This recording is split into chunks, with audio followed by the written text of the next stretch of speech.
नमस्कार, सर्वांचं स्वागत आहे आपल्या क्लासमध्ये. बघा, आज लेक्चर नंबर 3 आहे आपलं. आपण बेसिक्स ऑफ इलेक्ट्रिकल सर्किट आणि नेटवर्क मधले आपण काय बघतोय, टॉपिक्स बघतोय. टोटल कन्सेप्ट कव्हर करण्याचा हे माझा काय उद्देश आहे. ह्या सर्व एक्झाम जे तुमच्या समोर दिसत आहे, पोस्ट जे दिसत आहे, तुम्ही क्रॅक करू शकता जर हे तुमच्या लक्षात आलं. ते बेसिक क्लास जो घेतोय ते खूप महत्त्वाचं आहे. सो ह्या सर्व काय कंपन्याज आहेत किंवा महाट्रान्सको झालं, महावितरण झालं, महाजनको झाला, यामध्ये जर वॅकन्सी निघाली किंवा या लेवलचे तुम्ही कुठल्याही या 3 पैकी 4 पैकी कुठल्याही पोस्टचा जर स्टडी करत असाल तर ते सर्व कन्सेप्ट आपल्या क्लासमध्ये क्लिअर होणार आहे. तर हे थोडंसं इंट्रोडक्शन आहे माझ्या आपल्या यूट्यूब चॅनलबद्दल. MD स्टडी स्पेस आहे. एक्झाम फेल झालेल्या एक्झाम मी ह्या स्वतः क्रॅक केलेल्या आहेत. यामध्ये बघू शकता तुम्ही महाट्रान्सको मी क्रॅक केलेलं, महाडिस्कॉम पण आहे. माझं MTech पॉवर सिस्टमच झालेलं आहे. ओके, तर आजच्या क्लासचा तुम्हाला एक ब्रीफ सांगतो की आज आपण KCL बघणार आहे आणि KCL वरच बेस असतो नोड ॲनालिसिस. ज्यांना KCL येत असेल त्यांनी काय करायचं, KCL वाला थोडं स्किप करायचं. नोड ॲनालिसिस काय असते हे पूर्ण एकमेकाशी काय डिपेंडंट आहे दोन गोष्टी.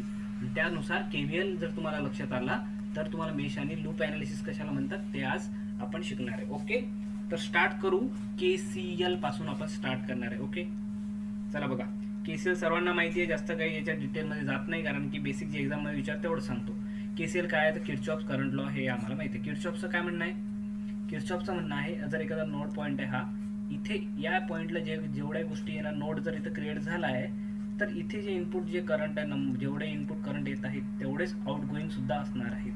म्हणजे इनकमिंग करंट काय म्हणू शकतो आपण याला, इनकमिंग करंट आणि जो काही आउटगोईंग कोणते आहेत, हे दोन आउटगोईंग आहेत. यांची जर बेरीज केली आपण तर समेशन किती येते, सम किती येते, 0. इथं काय काढलंय बघा, हे जे इथे काढलंय तुमच्या समोर याचा काहीतरी काय एक स्पेसिफिक अर्थ होतो. समेशन ऑफ करंट, काय समेशन ऑफ करंट्स, हे साइन तुम्हाला दिसतंय क्लिअर. सम कशाचा, करंट्सचा सम म्हणतोय तो, करंट्सचा sum at node is equal to 0. यालाच कोणी वेगवेगळ्या भाषेत म्हणते incoming is equal to outgoing. Okay, जसं काही जण अंडरस्टँडिंग आहे, incoming is equal to outgoing. आता outgoing, incoming current is equal to outgoing current म्हणजे असं आहे का, इथे नोड आहे, एक ब्रांच येत आहे, हा दुसरा येत आहे, हे दोन येत आहेत आणि एक जात आहे. मग असं आहे का की 2 इज इक्वल टू 1 असं आहे का, याचा अर्थ असं नाही आहे की इथून जर 2 अँपियर येत आहे, इथून 3 अँपियर येत आहे तर जाईल किती, आउटगोईंग केवढा जाईल, जेवढा या दोघांची बेरीज असेल. म्हणजे इनकमिंगची समेशन बरोबर आउटगोईंगची बेरीज म्हणजे समेशन, म्हणजे जेवढे इनकमिंग आहे तेवढाच अँपियर म्हणजे 5 अँपियर आउटपुटला जाणार आहे. ओके, हा झाला क्लिअर अर्थ. हा तुम्हाला सर्वांना माहिती आहे, यामध्ये जास्त डिटेल नाही. हे का सांगतोय, बेसिक एक्झाम्पल बघा. आपल्याला वाटते आपण खूप हुशार आहे किंवा काय छोटे छोटे मिस्टेक करतो ते समोर आता तुम्हाला समजणार आहे, तुम्ही काय करणार आहे बघा. इथं महत्वाचं जे आहे या KCL बद्दल एवढंच विचारतात की समेशन ऑफ करंट 0. त्यानंतर कशावर बेस असतो KCL लॉ, तर कन्झर्वेशन ऑफ काय ऑप्शन देतात तुमच्याकडे, conservation of energy, conservation of charges, conservation of momentum. तर KCL जो आहे तो करंटशी रिलेटेड आहे. करंट तुम्हाला माहिती आहे की rate of flow of charges जसे फ्लो होतात त्यानुसार करंट आपण काय करत असतो, त्यामधलं फ्लो आपण एक्सप्लेन करू शकत असतो. सो चार्जेस, करंट आणि चार्जेस हे रिलेटेड आहेत. सो लक्षात ठेवायचं, कन्झर्वेशन ऑफ चार्ज KCL. हा झाला. इथे नोड काढला मी तुम्हाला. इथं I1 इनपुट आहे, I2 बाहेर जातोय, I3 बाहेर जातोय आणि I4 जातोय का बाहेर, नाही. I4 काय, हे दोन इनकमिंग करंट झाले आणि हे दोन आउटगोईंग. यांची बेरीज जर केली तर किती यायला पाहिजे, 0. म्हणजे काय लिहू शकतो मी इथं, I1 प्लस I4 इनकमिंग, जे इनकमिंग येतं हे दोघं, इज इक्वल टू जे आउटगोईंग जात आहे, जसं I2 जात आहे आणि I3 जात आहे. Okay, clear. तर याच्यावर बेसिस छोटे छोटे एक्झाम्पल बघू पटापट फास्ट. इथे आता हे इथे असं काढलंय तर KCL ॲट कुठं घ्यायचं आहे तुम्हाला, इथे मधला पॉईंट घेऊ शकता का तुम्ही, नाही. ॲट नोड, या नोडवर जर तुम्ही KCL लावला, या नोडवर जर लावला तर काय लिहू शकतो मी सांगा. इनकमिंग कोणते इनकमिंग कुठले दिसत आहे, तर फक्त I1 दिसत आहे incoming. Sir I1 is equal to काय लिहायचं आहे, आउटगोईंग कुठला आहे, I2 आणि I3. I2 plus incoming is equal to, या नोड पॉईंटवर आपण सध्या ही इक्वेशन लिहिली. तशी जर तुम्हाला इथे लिहा सांगितली, या नोडसाठी काय येणार आहे, इनकमिंग काय झालं आता I2, आणखी कुठला इनकमिंग आहे, इथे I4 आहे. So I2 plus I4 incoming is equal to outgoing current. Okay, I5 चालला आणि I6 चाललेला आहे, तर या दोघांची बेरीज जी येणार आहे I5 आणि I6 ची काय असणार आहे, जेवढी इनकमिंग तेवढी आउटगोईंग. सिमिलरली असं नाही की नोडच पाहिजे, याला आता ब्लॅक बॉक्स आहे, ब्लॅक बॉक्समध्ये काय काय माहित नाही तुम्हाला, काही सर्किट असो आतमध्ये, यामध्ये काही पण सर्किट असो, इथे रेजिस्टन्स असो, कॅपॅसिटी असो, काही पण असो आतमध्ये, तुम्हाला काय आपल्याला याला एक नोडच कन्सिडर करायचं आहे. म्हणजे पूर्ण ब्लॅक बॉक्ससाठी किंवा याला कन्सिडर काय करायचं आहे तुम्हाला सांगितलं मी, नोड. तुम्हाला जर बाहेरचे करंट दिसत आहे सर्व ब्रांचमधले, तर तुम्ही याला एक नोड समजायचं. इथे जरी त्यांनी इलेक्ट्रिकल सर्किट आतमध्ये काही पण असं रेजिस्टन्स दिला असेल, व्होल्टेज सोर्स दिला असो किंवा कॅपॅसिटन्स दिला असेल, इंडक्टन्स, आपल्याला काय करायचं आहे, आपल्याला त्याला ॲज अ नोडच कन्सिडर करायचा आहे. कधी कधी एक्झाम्पल येतात असे एक्झाममध्ये, आतमध्ये तुम्हाला कन्फ्यूज व्हायला देतात, पण आपल्याला जर माहिती आहे की बाकीचे सर्व आपल्याला इनकमिंग येणार आहे, म्हणजे I1 येत आहे, I2 येत आहे, अजून कोणता येत आहे, बस I1 I2 इनकमिंग माहिती आहे आपल्याला कोणते आहेत, I1 प्लस I2 ही झाली इनकमिंग. आउटगोईंग कुठले आहे आता, I3 आहे, I4 पण बाहेर चाललाय ना, I5 पण. So I2 I3 plus I4 plus I5 at node लावलाय. इथे तो लावू शकतो, नोड असा असू शकतो, किंवा पूर्ण एक सर्किट आहे, इथं तुम्हाला मध्ये काहीतरी दिलेलं आहे. पण महत्वाचं काय आहे, केसीएल लावायचं आहे ना. करंट जर विचारलाय तुम्हाला एखादा यापैकी, तर आपल्याला आतमधल्या सर्किटचं काही घेणं देणं नाहीये. ओके, कसं सर, आता पुढे बघू. इथे बघा, इथे तुम्हाला जेव्हाही आपण केसीएल करतो ना, आता विचारलं यामधला हा आय विचारला आपल्याला, कुठला, हा लास्ट वाला, या आयची काय किंमत असणार, तर काय करायचं, इथे इनकमिंग किती आहेत, 2 आहेत, आउटगोईंग किती असणार आहे, इनकमिंग असेल तेवढं आहे आउटगोईंग सर, म्हणजे या दोघांची बेरीज किती झाले, 2 आणि 2 4. इथून सरळ सरळ किती अँपिअर करंट चालला, 4 अँपिअर करंट इथनं चालला, 4 अँपिअर करंट इथे आला. आता पुन्हा इनकमिंग किती आहे, 4, आउटगोईंग किती झाले, 1 2 आणि हा 3 सुद्धा, म्हणजे इनकमिंग जो 4 आहे, आउटगोईंग 1 अँपिअर वरचा, ओके, प्लस 1.3 अँपिअर, आणि हा पण बाहेरच चाललाय, लक्षात घ्या, हा पण बाहेरच चाललाय. सो प्लस हा आय जो आपल्याला विचारलेला आहे, जो आय आपल्याला विचारलाय तो आय हा. ओके, झालं. मग याच्यावरून तुम्ही काढू शकता का, यस, इझिली काढू शकता. कारण काय, 1.1 प्लस 1.3 किती होता, 2.3. मग हा 4 मधून इकडे वजा करून टाकायचे. आपल्याला काय कशाची किंमत विचारली, आयची किंमत विचारली आपल्याला.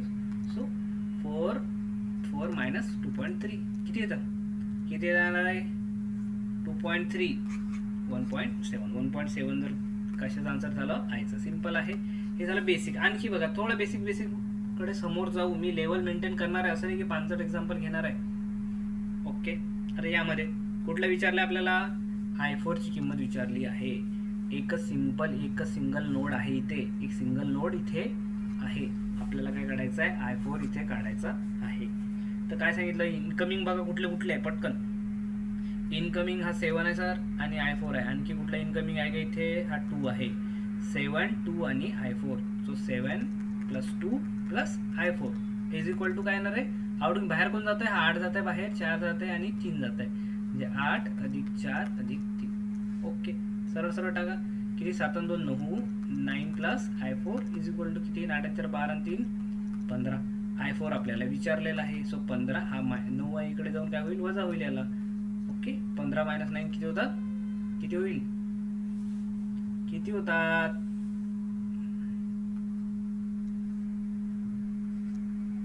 किती होतात, 6. किती होता, 6. Okay, clear. So 6 is the correct answer.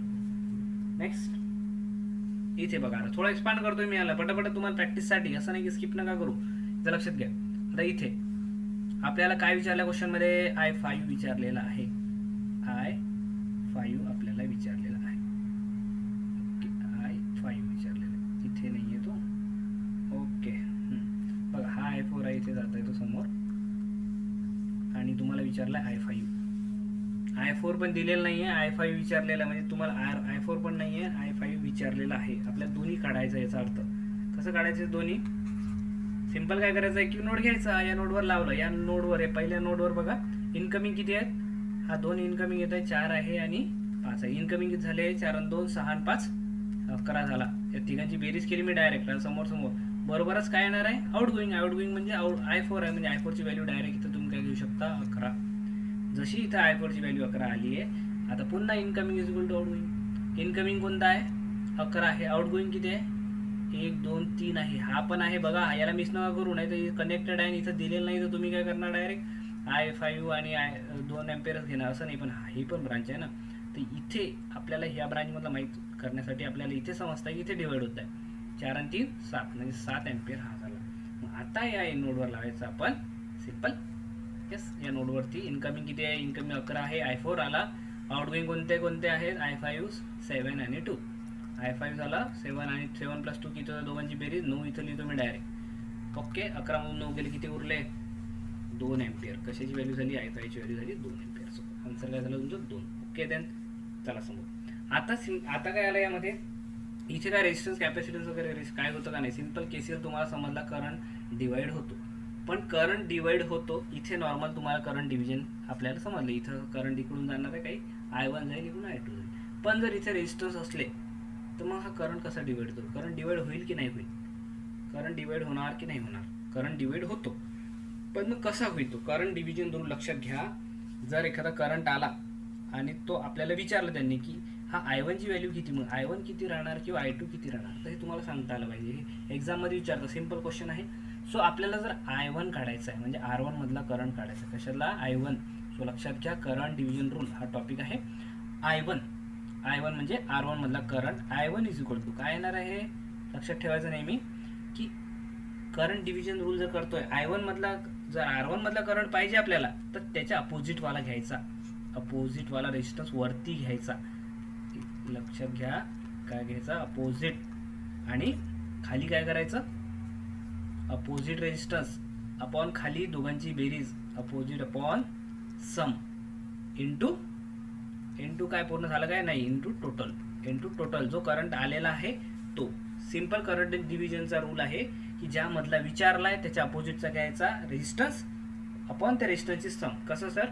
बघा एक सिम्पली, I1 विचारलाय आपल्याला. येस, अपोजिट I1 म्हणजे कशामधला करंट आहे? R1 मधला. पण R1चा अपोजिट कोणता आहे? Opposite R2. सो R2 वरती घ्यायचा, खाली दोघांची बेरीज करायची, R1 + R2 इंटू, झाला का फॉर्म्युला खतम? नाही, इंटू टोटल कुठला? हाय, जो डिवाइड होत आहे तो, इंटू I जर केला आपण तर आपल्याला काय भेटेल? I1.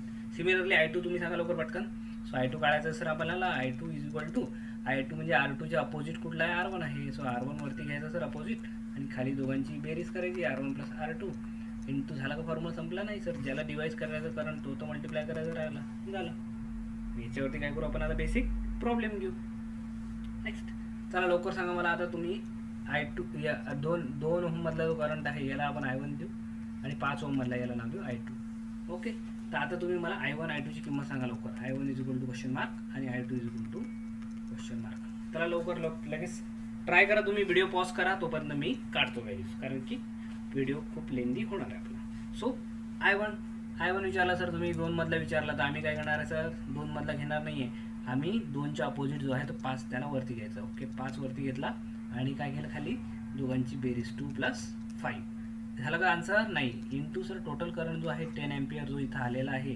लक्षात घ्या, हा इथं जर दाखवला 10 एम्पियर तर याचा अर्थ हा 10 एम्पियर इथं आहे. म्हणजे टोटल करंट इकडे डिवाइड होतं आहे, इकडे डिवाइड होतं आहे. सो 10 इंटू 10 ने मल्टिप्लाय करणं गरजेचं आहे, विसरायचं नाही.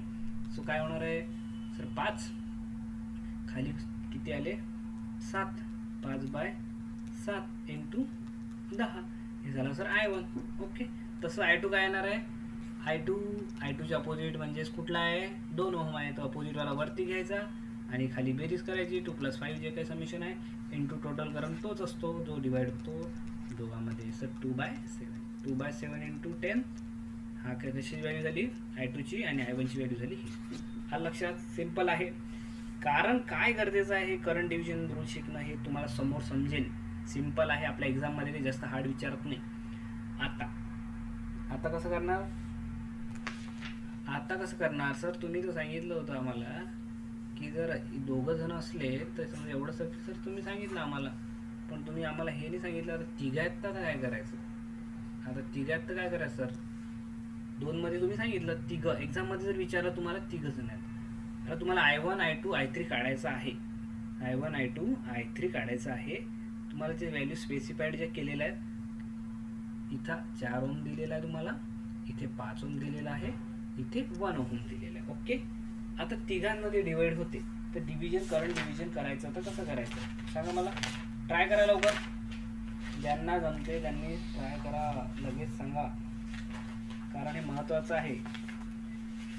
लवकर कमेंट करा तुम्ही पटकन, काय ते तुम्हाला समजत असेल तर. येस,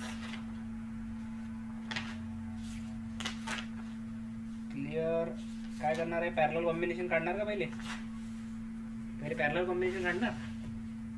तर आम्ही काय करणार आहे डायरेक्ट अशा वेळेस जेव्हा तुम्हाला कुठलं विचारलं सो काय करायचं, तशामधलं काढायचं आहे I1. समजा I1 मधलं विचारलं, काय विचारलं तुम्हाला करंट I1. सर तुम्ही जर सांगितलं होतं की करंट जर तुम्हाला काढायचं आहे कुठल्याही ब्रांचमधला तर पहिले वरती काय घ्यायचं, सम घ्यायची का नाही, वरती अपोजिट घ्यायचं, अपोजिट रेजिस्टन्स आपण सम घ्यायची सर इंटू टोटलने मल्टिप्लाय करायचं. आता I1 पाहिजे आपल्याला, तिघं जण आहे. आता तिघं जण आहे तर कसं करायचं, I1 पाहिजे, तिघं जण आहेत. तर लक्षात ठेवायचं की जेव्हाही असे 3 ब्रांच आले तर उरलेले I1 कशामधून जातो, 4 ओम मधून, तो नाही घ्यायचा, त्याचे दुसरे 2 घ्यायचे, यांचं मल्टिप्लिकेशन घ्यायचं. काय घ्यायचं, 5 into 1. कोणते, आपल्याला विचारलं या ब्रांचचा करंट, लक्षात घ्या आपण ही ब्रांचवाला अपोजिट वालेच वरती घेतले, यांचं दोघांचं काय केलं आपण, सिम्प्लिफाय, दोघांचं मल्टिप्लिकेशन केलं. आणि खाली इथं सम जे आहे सम डायरेक्ट घ्यायची का नाही, ही मल्टिपल सम इथं जेव्हा तिघामध्ये येते तर मल्टिपल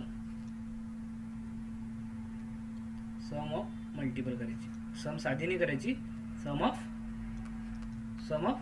मल्टिपल म्हणजे सर समजलं नाही आम्हाला, सो मी आहे नाही तर सांगायला, मल्टिपल म्हणजे सम करायची आहे पण डायरेक्ट करायची का नाही, यांची मल्टिपलची म्हणजे 4 गुणीला 5, या तिघांचा एकमेकाची मल्टिप्लाय 4 गुणीला 5, ओके, अधिक 5 गुणीला 1 जे दुसरे दोन आहेत, 5 गुणीला 1 अधिक झालं का, या दोघांचं राहिलं ना 4 गुणीला 1, कारण तिघांचं एकमेकाशी multiply, sum of multiple.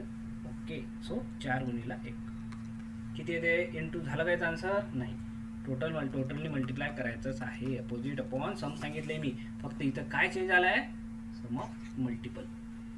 Okay, तर काय येणार झालं पटापट, वरती 5 1 5 झाला, 5 झाला, खाली 4 5 20 इथे आले, प्लस 5 गुणीला 1 म्हणजे 5 आणि 4 गुणीला 1 म्हणजे 4, इंटू टोटल किती आहे, टोटल किती एम्पियर आहे, 8 एम्पियर. चला लवकर सांगा मला, वरती किती झालं, हे 8 5 40, वरच्यावर गुणाकार करून टाकायचं, झाले 40, आणि खाली किती बेरीज येत आहे, 25 आणि 4 किती येत आहे, 29.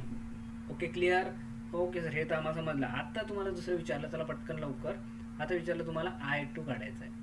ओके, कुठले वरती घ्यायचे, जर I2 काढायचं आपल्याला या ब्रांचचा, तर आपल्याला वरच्यांचे जे मल्टिप्लाय आहे 4 into 1 करायचं आहे, अपोजिटवाले जे दुसऱ्या ब्रांचमध्ये पॅरललवाले, सो 4 into 1 म्हणजे I2 विचारला आहे तर 5 घ्यायचा का नाही, त्यामधला नाही घ्यायचा, अपोजिटवाला घ्यायचा. अपोजिटवाले म्हणजे जे पॅरलला अदर कुठले ते त्यांचं मल्टिप्लाय करायचं, खाली साधी बेरीज करायची का, 4 आधी 1 करणार आहे का उरलेल्यांची, नाही, सम ऑफ मल्टिपल म्हणजे एकमेकांशी गुणाकार, तेच गुणाकार येईल, तिघांचा एकमेकाशी गुणाकार येईल, जसं 4 गुणीला 5 झाले इथं, अधिक काय झाले इथं 5 गुणीला 1 झाला, आणि पुन्हा जो उरलेला आहे तो 4 गुणीला 1, तिघांचा एकमेकाशी मल्टिप्लाय, पुन्हा तेच येईल, इंटू टोटल विसरतो कधी कधी आपण काही मध्ये, तर टोटल आहे 8, तर यांचं वरती काही 4, खाली 4 1 4 8 चूक 32 येईल, यस 8 हे आणि हे 32, 8 चूक 32 अपॉन खाली बेरीज तर सर्वांची काय राहणार आहे, सिमिलरच राहणार जे आधी होती, सो 8 चूक 32 32 अपॉन यांची बेरीज किती 29च येणार आहे ते हमेशा, सो 32/29. ओके, I1 झाला, I2 झाला. असेच I3 काढायचं असलं तरी सिमिलरली तेच आहे. सो तुम्ही बघायचं, आन्सर व्हेरीफाय करा, तुमचा आन्सर येत आहे का, एक्झाममध्ये विचारतात. जायचं नेक्स्ट जे तुम्हाला समजायचं आहे की आपला नेक्स्ट टॉपिक कुठला सांगितलं मी, KCL नंतर कुठला सांगितला, यस, नोड ॲनालिसिस. हे समजायच्या आधी तुम्ही नोड कशाला म्हणतात, मेश कशाला म्हणतात, काय कशाला म्हणतात हे आपल्याला लक्षात आलं पाहिजे, नाही तर आपण नोड ॲनालिसिस आणि मेश ॲनालिसिस काय, नोडमध्ये काय डिफरन्स आहे, मेश कशाला म्हणतात, ओके, आणि मेश जर आणि लूप कशाला म्हणतात, हे भरपूर जण कन्फ्युजन आहे. सिम्पल क्वेश्चन विचारतात, जसं हा क्वेश्चन एक्झाममध्ये आलेला आहे असं समजू नका, how many loops and meshes, अरे यार मेश आणि लूप तर एकच असते आम्हाला माहिती आहे, पण प्रश्न विचारलेला आहे यात लूप किती आहेत आणि मेश किती आहेत, तर कसं सांगू शकणार तुम्ही, तर ते तुम्हाला माहिती पाहिजे. सो कसं माहिती करणार आहे आत्ता मी तुम्हाला सांगतो. ओके, लक्षात घ्या, इथे हा प्रश्न आहे, इथे तुम्हाला थिअरी लक्षात घ्या की नोड कशाला म्हणतात, तर जे पण इथं डार्कमध्ये केलेले आहेत, जे पण इथं डार्कमध्ये म्हणजे जो काही पॉईंट आहे, 2 इलेमेंट कशाला म्हणतात, पहिले एक इलेमेंट लक्षात घ्या, इथे मी लिहून देतो तुम्हाला थोडीशी थेअरी. एलिमेंट लावणं म्हणजे कुठलाही एलिमेंट लावणं किंवा त्याला दुसरा वर्ड आहे ब्रांच. ओके, एक ब्रांच कशाला म्हणतात, नंबर ऑफ ब्रांचेस जर विचारलं तुम्हाला तर ब्रांच कशाला म्हणतात. सो इथे लिहून घ्या ब्रांच. आता ही काय झाली, एक रेजिस्टन्स आहे म्हणजे हे काय झालं, एक ब्रांच झाली. मग इथं रेजिस्टन्सच्या जागी जर इंडक्टर आलं तर ब्रांच होणार आहे का, यस, ही पण ब्रांच झाली. इथं कॅपॅसिटन्स आलं ब्रांच होणार आहे का, होणार आहे सर. मग इथे जर समजा इथं व्होल्टेज सोर्स आला तर ही ब्रांच होणार आहे का, समजा तुम्हाला प्लस मायनस इथं व्होल्टेज सोर्स दिला ब्रांच होणार आहे का, करंट सोर्स आला तर ब्रांच होणार आहे. यस, लक्षात घ्या हे सर्व काय आपले एलिमेंट आहे, आर एल सी असो किंवा व्होल्टेज आणि करंट असो, व्होल्टमीटर आणि व्होल्टेज सोर्स किंवा करंट सोर्स असो, हे सगळे जे एलिमेंट आपण म्हणतो त्याच्यापासून काय बनते, ब्रांच. म्हणजे इथे किती ब्रांचेस, नंबर ऑफ ब्रांचेस विचारलं तर किती किती एलिमेंट होऊ राहिले, लक्षात घ्या. ही एक ब्रांच, जसं काही ही एक ब्रांच आहे. फॉर एक्झाम्पल इथे जे दिलं आहे ही काय, एक रेजिस्टरची एक ब्रांच आहे. जसं इथं विचारलं तर हे कशाची ब्रांच आहे, एक व्होल्टेज सोर्सची एक ब्रांच आहे. सो ब्रांचेसकडे लक्षात घ्या, ब्रांच जे आहे ते एलिमेंटपासून बनते ब्रांच. ओके, दोन नोडमध्ये एखादी गोष्ट जर असली तर त्याला काय म्हणतो आपण, ब्रांच म्हणतो. लक्षात आता झालं हे सर, लक्षात आलं आम्हाला नोड काय असते. ओके, ब्रांच झाल्यानंतर नोड, दोन नोड जो आहे, नोड कुठे क्रिएट होतो, हा दोन ब्रांचेसच्या मध्ये, दोन एलिमेंट्सच्या मध्ये, इन बिटवीन. काय लिहू शकतो याला आपण, सरळ सरळ, बिटवीन टू और मोर एलिमेंट. एलिमेंट्स म्हणजे सर्व माहिती आहे तुम्हाला, एलिमेंट्स वरती दाखवले मी तुम्हाला इथं काय काय एलिमेंट असतात तर. सो दोन किंवा मोर म्हणजे हा जो आहे, हे बघा हा व्होल्टेज एक एलिमेंट आहे रेजिस्टन्स, या दोघांच्या मध्ये जर इथं बनला तर हा नोड बनणार आहे का, यस बनणार आहे का. टू और मोर म्हटलंय मी, दोन आहेत का मिनिमम, यस, म्हणजे हा काय झाला, हा पण झाला आपला नोड. ओके, मग हा आहे का नोड इकडे, इथे सर किती एलिमेंट कनेक्ट आहे, 3 आहेत. मग टू और मोर म्हटलंय म्हणजे 3 आहेत, 2 चालतात, कमीत कमी 3 चालतात, 4 जेवढे असतील तेवढे जर एलिमेंट तुम्ही फर्दर असे कनेक्ट करत गेले तर नोड क्रिएट होतो. म्हणजे इथे हा एक नोड आहे सर, इथे नोड आहे का या पॉईंटला, यस सर हा नोड आहे, 1 2 3 एलिमेंट इथे कनेक्ट. हा नोड आहे का इकडे, यस, हा इकडे कॉर्नरचा, यस हा नोड आहे सर, कारण की हा आणि हा असे दोन एलिमेंट इथे कनेक्टेड आहे. टू और मोर खाली आहे का, यस हा पण नोड आहे. हा आहे का, यस हा पण नोड आहे. हा नोड आहे का इथं, हा नोड आहे का इथं, सांगा मला, हा नोड आहे का, नाही हा नोड नाहीये. का नोड नाहीये, कारण इथे कुठला दोन एलिमेंट थोडी कनेक्टेड आहे, हा या एलिमेंटचं शॉर्ट सर्किट इथे केलेला आहे. सो याला नोड म्हणू नये, हा याला तुम्ही सेपरेट नोड म्हणू शकत नाही. इथं हा काय झाला, कॉमन, हे कॉमन एकच ब्रांच आहे, शॉर्ट सर्किट आहे म्हणजे हा एकच नोड आहे. हे दोन वेगवेगळे नोड आहेत का, नाही, हा एकच नोड आहे. याला नेहमी लक्षात ठेवायचं, इट्स अ कॉमन नोड. जेव्हा इथे नोड येणार आहे का, नाही, कारण नोड का बरं येणार नाही, टू और मोर एलिमेंट आहे, हा सिंपल एलिमेंट इथे कनेक्ट होत आहे. या दोघांमध्ये कोणता आहे, म्हणजे हा एक कॉमन नोड झालाय. जिथे शॉर्ट सर्किट झालं याचा अर्थ हा एक कॉमन नोड आहे, हा एक कॉमन नोड आहे, वरचे हे नोड आहेत. नंबर नोड जर तुम्हाला विचारलं तर मग तुम्ही इथे पण एक नोड आहे सर, विसरू नका, इथे मध्ये पण एक काय आहे, नोड आहे, दोन एलिमेंट कनेक्ट होत आहे. सो आता इथले सर्व नोड समजले, किती नोड झाले, नोड किती झाले सांगा लवकर. नोड मोजले आपण तर 1 2 3 4 5 6 आणि 7 7 नोड झाले इथे. आता आला प्रश्न की लूप कशाला म्हणतात आणि मेश कशाला म्हणतात, लूप आणि मेश कशाला म्हणतात. सो रेडी फॉर दॅट, आपण काय करू, हे सर्किट इथं कॉपी करून घेऊ आपण, म्हणजे आपल्याला काय होईल, थोडं अजून तुम्हाला डिटेलला सांगता येईल. याला काय करतो मी इथे कॉपी केलं आणि हे नेक्स्ट पेजवर काय करू आपण याचं पेस्ट केलेलं. आता यामध्ये आता आपण नोट तर झालाय, नोट संपला, आता लूप आणि मेश काय असते लक्षात घ्या. एक इथं काढतो, इथं काढतो एक मेश तुमच्यासाठी, काय काढतो, मेश, एक काढलो मेश. मेश थोड़ा टेढ़ा हो गया क्या, ओके, सीधा मेश काढू आपण सरळ सरळ. याला मी म्हटलं मेश, याला म्हटलं मेश, यालाही म्हटलं मी मेश, याला सुद्धा मी काय म्हटलंय, मेश. ओके, मेश काय असते, एक सिंगल लूप असते. मेश म्हणजे लक्षात घ्या, मेश काय झाला, हा सिंगल लूप असतो. सिंगल म्हणजे इथं एकच लूप फॉर्म होतो, या आपल्या पूर्ण चौकोनालाच मेश म्हणतो. काय म्हणतो, मेश. हा काय एक सिंगल लूप आहे. लूप म्हणजे इथून स्टार्ट होतो, एखादा कुठल्या पॉईंटपासून स्टार्ट होत असतो आणि तिथेच एंड होतो. त्याला आपण म्हणतो लूप. पण आता लक्षात घ्या मला, ओके, आता मी जे सांगतो याच्याकडे लक्ष द्या, फक्त बेसिक गोष्टीकडे लक्ष द्या कृपया. सो बघा, आता व्हाईट पेन घेतला आहे. इथं नोड आणि मेशमध्ये काय डिफरन्स येते लूप आणि मेशमध्ये? सो इथे आता मी काढतोय, इथे बघा हे जे सर्किट आहे तुमचं, सर हे कसं काय काढतोय, चौकोन चौकोन नाही आहे, हे चौकोन नका समजू तुम्ही, नाही तर चौकोन समजणार आहे. इथे काय आहेत, इथे एलिमेंट आहे, रेजिस्टन्स आहे, कॅपॅसिटन्स आहे, व्होल्टेज सोर्स आहे, what ever it may be, काही इथं असणार आहे. ते तुम्हाला डिव्हाइस जर वाटत असेल तुम्हाला की सर तुम्ही काढा, तर मी काढून पण देतो की इथं रेजिस्टन्स आहे, इथे रेजिस्टन्स आहे, इथे रेजिस्टन्स, ओके, रेजिस्टन्स झाले, रेजिस्टन्स झाले, क्लिअर. इथं व्होल्टेज सोर्स काढूया आपण. आता तुम्हाला विचारलं की लूप कुठला आहे, मेश कुठला आहे, तर हा बघा लूप कशाला म्हणतात, हा एक झाला, एक लूप, हा एक जो लूप झाला, हा एक लूप झाला. लूप अजून कुठला होऊ शकतो तर लक्षात घ्या, याला पण आपण काय म्हणतो, ते दोघा मिळून पण एक काय बनतो, एक काय म्हणतो आपण त्याला, कॉमन लूप म्हणतो. कॉमन म्हणजे या पहिल्या दोन बॉक्समध्ये जो बनला तो कॉमन. मग लूप असाही बनू शकतो, लक्षात घ्या, लूप या 3 बॉक्समधून पण एक कॉमन काय बनू शकतो, एक हा लूप बनू शकतो. म्हणजे नंबर ऑफ लूप्स किती होतात इथं नंबर ऑफ लूप्स जर तुम्हाला विचारले तर हे जे सिंगल लूप दिसतंय तुम्हाला, हा एक लूप, हा एक लूप आणि हा एक लूप, हे काय झाले, हे 3 लूप झाले. यालाच काय लूप म्हणतो आपण, इंडिव्हिज्युअल लूप. हे किती झाले, 3 झाले. इंडिव्हिज्युअल लूपलाच नाव काय असते दुसरं, मेश असते. मग लूप आणखी कुठे आहेत, लूप आता मी तुम्हाला आणखी काढून दाखवतो, लक्षात घ्या.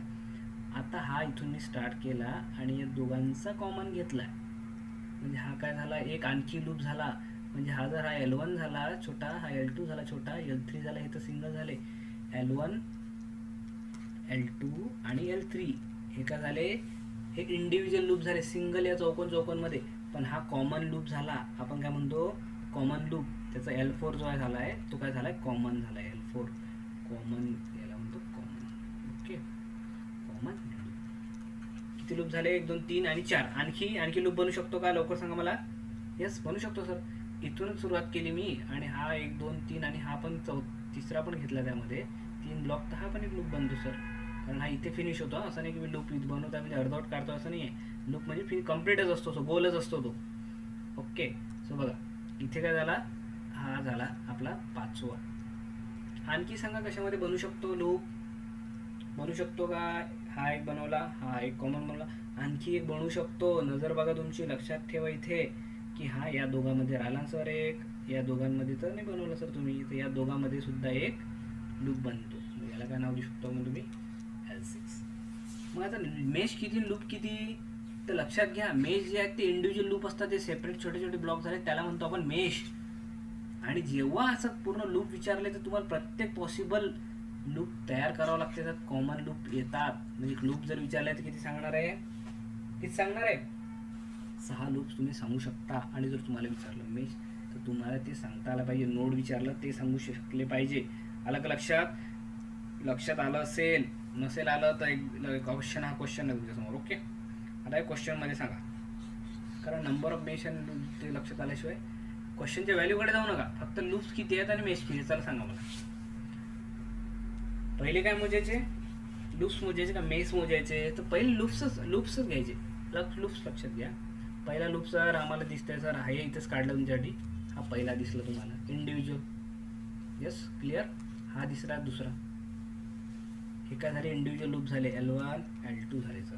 आणि या इंडिव्हिज्युअल लूपलाच आपण काय म्हणतो इंडिव्हिज्युअल लूपला नाव दिलंय mesh. So number of mesh किती झाले, तर फिक्स झाले 2.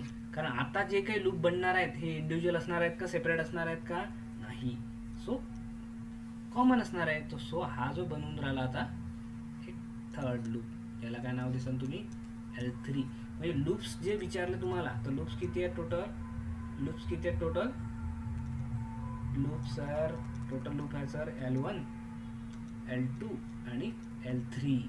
सो हे लक्षात घ्यायचं, टोटल लूप्स विचारले तर किती झाले, 3 झाले. आणि या लूपमधले जे इंडिव्हिज्युअल आहेत म्हणजे सेपरेट आहेत त्यालाच आपण नाव देतो मेश, ओके. असं मेश आणि लूप वेगळं का बरं नाही आहे, फक्त मेश म्हणजे एक छोटासा बॉक्स, मेश म्हणजे एक छोटेसे बॉक्स. किती बॉक्स दिसतात तुम्हाला, हा एक बॉक्स दिसते, हा एक बॉक्स, तो कनेक्टेड असो नसो त्याचं काही मेशला घेणं देणं आहे का, नाही आहे. पण लूपला आहे, लूपमध्ये कनेक्टेड आहे तर मग असं पण करंट फ्लो होईल. So mesh analysis, loop analysis, आलं लक्षात. मेश ॲनालिसिस आणि लूप ॲनालिसिस लक्षात जर आलं असेल तुमच्या की लूप कशाला म्हणतात आणि मेश, क्लिअर? किती लूप आहेत? लूप किती आहे? 1 2 3 सर. आणि मेश किती आहेत? 2च आहेत. हा बॉक्स आन्सर इज 3 आणि 2. क्लिअर? सारखं सारखं द्यायचं नाही. लूप म्हणजे मेश नसते, मेश म्हणजे लूप नसतो, लक्षात घ्यायचं. क्लिअर? हे सांगितलं याच्यासाठी तुम्हाला नोड आणि मेश, कारण आपला जो टॉपिक आहे आता नेक्स्ट वाला कुठला आहे? Node analysis. Sir node analysis तर आम्हाला माहिती आहे की आम्ही काय माहिती आहे तुम्हाला नोड ॲनालिसिस कसं करंट आहे? सर इथं एक आहे आणि इथून दुसरी ब्रांच जाते आणि आम्ही याला काय म्हणतो? सर नोड म्हणतो याला, सिम्पली याला म्हणतो आपण नोड. हा करंट येतो सर इथे, करंट I1 आला, I2 आला, हा डिवाइड होतो. ओके, I1 आणि I2 आणि इथून जातो तर I3. या त्रिगांची बेरीज म्हणजे झालं. हे सिम्पल नोड आहे का? असं आहे का ते? ॲक्च्युली काय असते नोडमध्ये? काय इथे तुमचे सर्किट एलिमेंट जेव्हा कनेक्ट होतात ना, इथं जेव्हा रेजिस्टन्स येतो, इथे रेजिस्टन्स येतो, इकडे रेजिस्टन्सच्या समोर एखादा जेव्हा व्होल्टेज सोर्स तयार होतो, किंवा इकडे सप्लायमध्ये तुमचा रेजिस्टन्स, इथं रेजिस्टन्स आहे प्लस व्होल्टेज सोर्स आहे. मग आता तुम्ही ते करंट डायरेक्टली व्हॅल्यू दिलेले नसतात ना तुम्हाला, तर तुम्हाला इथचं व्होल्टेज काढल्याशिवाय ते काय करतं? आपल्याला कॅल्क्युलेशन करता येणार नाही, कॅल्क्युलेशन करता येत नाही. तर मग नोड बघायची आपण. तर नोड कशाला म्हणतात? आता हा सुपर नोड आपण म्हणतो याला नोड. हा नोड घ्यायचा जिथे 3 पॉईंट कनेक्टेड आहे आणि दुसरा नोडला आपल्याला करायचा ग्राउंड नोड ॲनालिसिसमध्ये. सो नोडला लक्षात जर घेतलं असेल तुम्हाला, तर आता स्टार्ट करू आपण नोड ॲनालिसिस. नोड आहे तुमच्या लक्षात. ॲनालिसिस करणं म्हणजे काय करणं नेमकं? सो बघा, इथं एक क्वेश्चन आपल्यासमोर आहे. या क्वेश्चनमध्ये काय करायचं त्यांना? Voltage across 1 kilo ohm. Question जर तुम्ही रीड करू शकत असणार तर व्होल्टेज कुठलं पाहिजे त्यांना? याच्या अक्रॉसचं व्होल्टेज. कसं काय अक्रॉसचं व्होल्टेज पाहिजे? याच्या अक्रॉसचं व्होल्टेज पाहिजे. व्होल्टेज कसं भेटणार आहे सांगा? काय व्होल्टेजचा फॉर्म्युला ओम्सला माहिती आहे तुम्हाला? V = I × R sir. म्हणजे काय करू शकतो सर आपण यामधला, जर आम्ही डायरेक्ट करंट जर आपण काढला सर I, तर आपल्याला R तर दिलेलंच आहे 1 किलो ओम, तर आपण डायरेक्ट काय काढू शकतो? करंट काढू शकतो. पण हा I काढणार कुठं? करंट डिव्हिजन रूल यूज करणार का तुम्ही? कारण की इथं तर कुठला करंट दिलाच नाही, तो डिवाइड होईल. किंवा इकडनं पण करंटची व्हॅल्यू दिलेली नाही आहे. मग तुम्ही कसं करणार आहे? मग तुम्ही का पहिले I1 काढणार, मग हा काढणार, मग दोघांची बेरीज असं करणार आहे का? मग त्यावेळेस काय करू शकतो आपण? त्यावेळेस जो बेटर ऑप्शन आपल्याकडे राहते तो आहे, काय आहे? तो आपला नोड ॲनालिसिस. आपण 2 पद्धतीने करू शकतो सर, 2 पद्धतीनं करू शकतो. याचं एक्झाम्पल सॉल्व आहे. यातला जर आपल्याला व्होल्टेज काढायचं असलं, हे वाला व्होल्टेज जर आपल्याला काढायचं आहे, कसं 2 पद्धती? एक आपल्याला सर हे तर मेश दिसू राहिलं सर, आम्हाला हे मेश दिसू राहिलं, आम्ही मेश ॲनालिसिस यूज करेल. आणि दुसरा स्टुडंट म्हणतो सर इथं हा नोड दिसू राहिला, मी नोड ॲनालिसिस, हा नोड दिसू राहिला, मला नोड ॲनालिसिस यूज करायचं. मग कुठलं प्रिफरेबल आहे? काय प्रिफरेबल आहे ते समजायच्या आधी नोड ॲनालिसिस समजून घ्या आणि मेश समजून घ्या. नंतर मग तुम्ही डिसाईड करा. म्हणजे आपल्या या क्लासमध्ये आज जेव्हा फिनिश होईल तेव्हा आपण डिसाईड करू की नोड बेस्ट आहे की मेश बेस्ट आहे. कोणतं बेस्ट आहे हे कुठं डिसाईड होणार आहे? आजच्या क्लासच्या फिनिशिंगला आपण हे डिसाईड करू. So for the node analysis, जेव्हाही तुम्हाला नोड ॲनालिसिस लावायचं आहे किंवा इथलं व्होल्टेज, हे जे व्होल्टेज आहे याचा अर्थ काय? निगेटिव्ह आहे, याचा अर्थ याला करून टाकायचं ग्राउंड. काय करायचं? इथलं व्होल्टेज जे विचारलं की तुम्हाला निगेटिव्ह, याला केलं ग्राउंड. आणि पॉझिटिव्ह जे टर्मिनल आहे त्याला हे नोडला डायरेक्ट हे जे V विचारला आहे त्याला V घ्यायचं. इथं काय घ्यायचं? ज्याच्या अक्रॉस विचारला आहे तो पॉईंट, तो पॉझिटिव्ह कुठं कनेक्टेड आहे? वरती. म्हणजे आपल्याला V इथे घ्यायचा आहे. म्हणजे तो जो V लिहिला आहे इथं बाजूला, इथे आहे का तो ॲक्च्युली या 2 पॉईंटच्या मध्ये R च्या 1K च्या अक्रॉस विचारलं आहे आपल्याला, बट पॉझिटिव्ह पॉईंटला वरती घ्यायचं, शिफ्ट करायचं नोडला, आणि निगेटिव्ह पॉईंटला डायरेक्टली काय करायचं? अर्थ करायचं. जर इथं नोड फॉर्म होता येतं. सो नोड फॉर्म झालेला आहे, पॉझिटिव्ह निगेटिव्ह आपल्याला विचारलेला आहे. सो आता काय करायचं? सिम्पल नोड तर तुम्हाला माहिती होते ना, हा एक नोड आहे, हा नोड आहे का? यस, हा पण नोड आहे. यस, हा कॉर्नरचा नोड आहे का? यस, हा 2 एलिमेंटच्या मध्ये आहे. हा खालचा एक नोड आहे का? यस, खालचा एक नोड आहे. पण एक महत्त्वाचा पॉईंट जो आहे तो तुमच्या लक्षात आता येईल. कुठला पॉईंट लक्षात येईल बघा? आता तुम्हाला आता नोड झाला, हे झालं. आता तुम्हाला प्रिन्सिपल नोड माहिती आहे का? प्रिन्सिपल नोड माहिती असणं गरजेचं आहे आपल्याला. का बरं? बघा आता यातलं प्रिन्सिपल नोड जर विचारले तुम्हाला, सिम्पल विचारलं प्रिन्सिपल नोड, प्रिन्सिपल म्हणजे मेन असतो, माहिती आहे ना तुम्हाला. प्रिन्सिपल जर विचारलं तर लक्षात घ्या, नोड किती सांगितले इथे? हा एक नोड आहे सर. 1 2 3 4 5 6 आणि 7 नोड आले होते. यापैकी जेव्हा प्रिन्सिपल नोड विचारतात, जेव्हा काय विचारतात? प्रिन्सिपल नोड म्हणतो आपण त्याला. प्रिन्सिपल नोड किती आहेत? Principal node. का बरं गरजेचं आहे? कारण याच्यावर नोड ॲनालिसिस लावतो आपण. प्रिन्सिपल नोडवरच आपण नोड ॲनालिसिस लावत असतो, जिथे कमीत कमी किती एलिमेंट पाहिजेत? 3 ब्रांचेस जिथं कनेक्टेड असतात त्याला काय म्हणतो आपण, हायेस्ट ब्रांच. 3 ब्रांचेस जिथे कनेक्टेड आहेत त्याला आपण प्रिन्सिपल नोड म्हणतो. म्हणजेच प्रिन्सिपल नोड कुठला बनते, हा वाला एक प्रिन्सिपल नोड. हा लक्षात, कारण R1 R2 R3 इथे कनेक्टेड आहे. देन हा वाला एक प्रिन्सिपल नोड बनतो जिथे R2 R5 आणि R6 हे तिघं काय कनेक्टेड आहे. अजून खाली पण बनतो, हा पण प्रिन्सिपल नोड झाला आहे. त्या प्रिन्सिपल नोडनुसार काय दिसतंय तुम्हाला, R7 कनेक्टेड आहे, R6 R8 पण आहे आणि इथं हा R4 पण इथे कनेक्टेड आहे. हा पण एक प्रिन्सिपल नोड. आणि आता हा इथे काय व्होल्टेज सोर्स कनेक्टेड आहे R3 आणि R4. म्हणजे किती प्रिन्सिपल नोड झाले महत्त्वाचे, 1 2 3 आणि 4. किती principal node, number of principal node किती झाले, 4. हे जे प्रिन्सिपल नोड जर तुम्हाला लक्षात आलं असेल तर नोड ॲनालिसिस जेव्हा आपण आता लावत असतो तेव्हा काय करतो असतो, इथे प्रिन्सिपल नोड किती आहेत, या एक्झाम्पलमध्ये प्रिन्सिपल नोड्स किती आहेत, 2च आहेत. एक हा वरचा आणि खालचा, कारण 3 ब्रांचेस इथे कनेक्टेड आहे. सो जेव्हाही तुम्ही नोड ॲनालिसिस तुम्ही स्टार्ट करणार आहे, इक्वेशन लिहायच्या आधी काय करायचं, पहिली स्टेप आपल्याला प्रिन्सिपल नोड बघायचे. प्रिन्सिपल नोड आपल्याला बघायचे. प्रिन्सिपल नोड बघितले, किती नोड आहेत इथे एक्झाम्पलमध्ये, 2 आहेत सर. दुसरी स्टेप काय आहे, दुसराच आहे ना, एखाद्या प्रिन्सिपल नोडला काय करायचं, ग्राउंड करून द्यायचं. काय करायचं, ग्राउंडला कनेक्ट करून द्यायचं. म्हणजे 0 voltage ground ground 1 principal node, ground 1 principal node. एक नोडला प्रिन्सिपलला ग्राउंड करायचं. कसं बघा, याला करून आलं मी आता ग्राउंड. 2 प्रिन्सिपल नोड आहेत, वरचा आणि खालचा. तर याला काय करायचं, डायरेक्ट ग्राउंड करून टाकायचं. काय करायचं, याला ग्राउंड म्हणजे 0 व्होल्टला येऊन जाईल. हा काय करायचं, ग्राउंड करून टाकायचं. प्रिन्सिपल नोड बघायचे, त्यापैकी एकालाच 1 म्हटलंय मी, 2 आहेत, 3 असले तरी काय करायचं, एकाला ग्राउंड करायचं, आपल्या दुसऱ्याला ग्राउंड करायचं आहे. देन आता लावायची आपली इक्वेशन. आता इक्वेशन लिहू आपण सरळ. इक्वेशन कशी लिहायची, सो स्टेप बाय स्टेप लक्षात घ्या. इथे स्टेप बाय स्टेप महत्त्वाची आहे, असं नाही तुम्ही की नंतर तुम्ही लक्षात घेणार आहे गोष्टी. सो याला थोडंसं बाजूला. आता लावू आपण प्रिन्सिपल नोड ॲनालिसिस. आपण पूर्ण काय करू आहोत, नोड ॲनालिसिस कसं लावायचं. सो लिहायचं बघा, लिहायची टेक्निक खूप महत्त्वाची आहे बरं. याला जसं तुम्ही नोटेशन देणार आहे त्यानुसारच त्याची सिम्प्लिसिटी किंवा हार्ड आपल्यासाठी होणार आहे. मला सांगा, आपल्याला नोड ॲनालिसिस कुठे लावू शकतो आपण, सर जिथे नोड क्रिएट झाला आहे प्रिन्सिपल नोडवरच आपण लावतो. सो नोड आहे आपला व्होल्टेज व्ही, आपण व्होल्टेज व्ही घेतला आहे. आता बघा, इथे करंटची डायरेक्शन काही दिली आहे का, एक व्होल्टेज सोर्स आहे पॉझिटिव्ह निगेटिव्ह, दुसरा व्होल्टेज सोर्स आहे निगेटिव्ह पॉझिटिव्ह. करंट वरती चालला आहे का खाली चालला आहे आपल्याला सध्या माहिती आहे का, नाही आहे. सो लक्षात घ्यायचं, डायरेक्ट अज्यूम करायचं. काय अज्यूम करायचं, जेव्हाही नोड ॲनालिसिसला आपण प्रिन्सिपल नोड ग्राउंड केला आहे तर तिसरी स्टेप काय करायची आहे, अज्यूम. काय करायचं, अज्यूम काय करायचं, all currents at node. All currents at node म्हणजे करंट जे सगळे एका नोडवर येऊ राहिले at principal node are outward direction. म्हणजेच इनकमिंग आहेत का नाही, सगळे आउट गोईंग आहेत. आउटवर्ड डायरेक्शन म्हटल्यापेक्षा दुसरा वर्ड यूज करू शकता, सगळे आउट गोईंग आहेत. काय, आउट गोईंग म्हणजे त्या नोड पासून दूर जात आहे. हे जर तुम्ही अप्लाय केलं तर बघा सिम्पल होऊन जाईल कॅल्क्युलेशन. जसं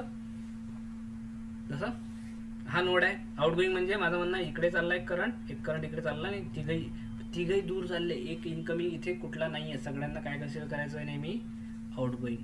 म्हणजेच याला जर मी I1 घेतलं तर खालच्याला I2 घेतलं तर हा तिसरा I3.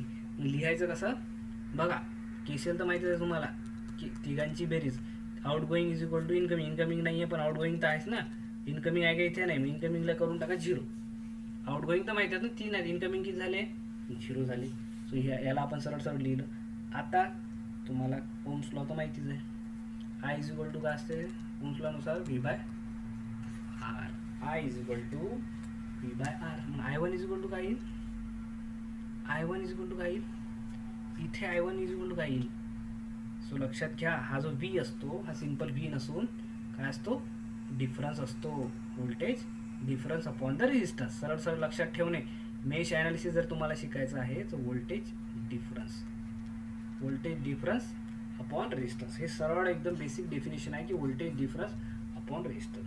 म्हणजे व्होल्टेज डिफरन्स कुठला सर, जसं आता I1 पाहिजे तुम्हाला, तर याच्या अक्रॉसचं व्होल्टेज किती आहे यार, 2Kचं 2K रेजिस्टन्सचं, इकडे V व्होल्ट आहे आणि इकडे 10 व्होल्ट आहे. बघा या पॉईंटला जे व्होल्टेज आलेलं आहे 10 आलेलं आहे, आणि या पॉईंटला किती व्होल्टेज आलेलं आहे त्याच्या दुसऱ्या साईडला, या साईडला आहे V, या साईडला आहे 10.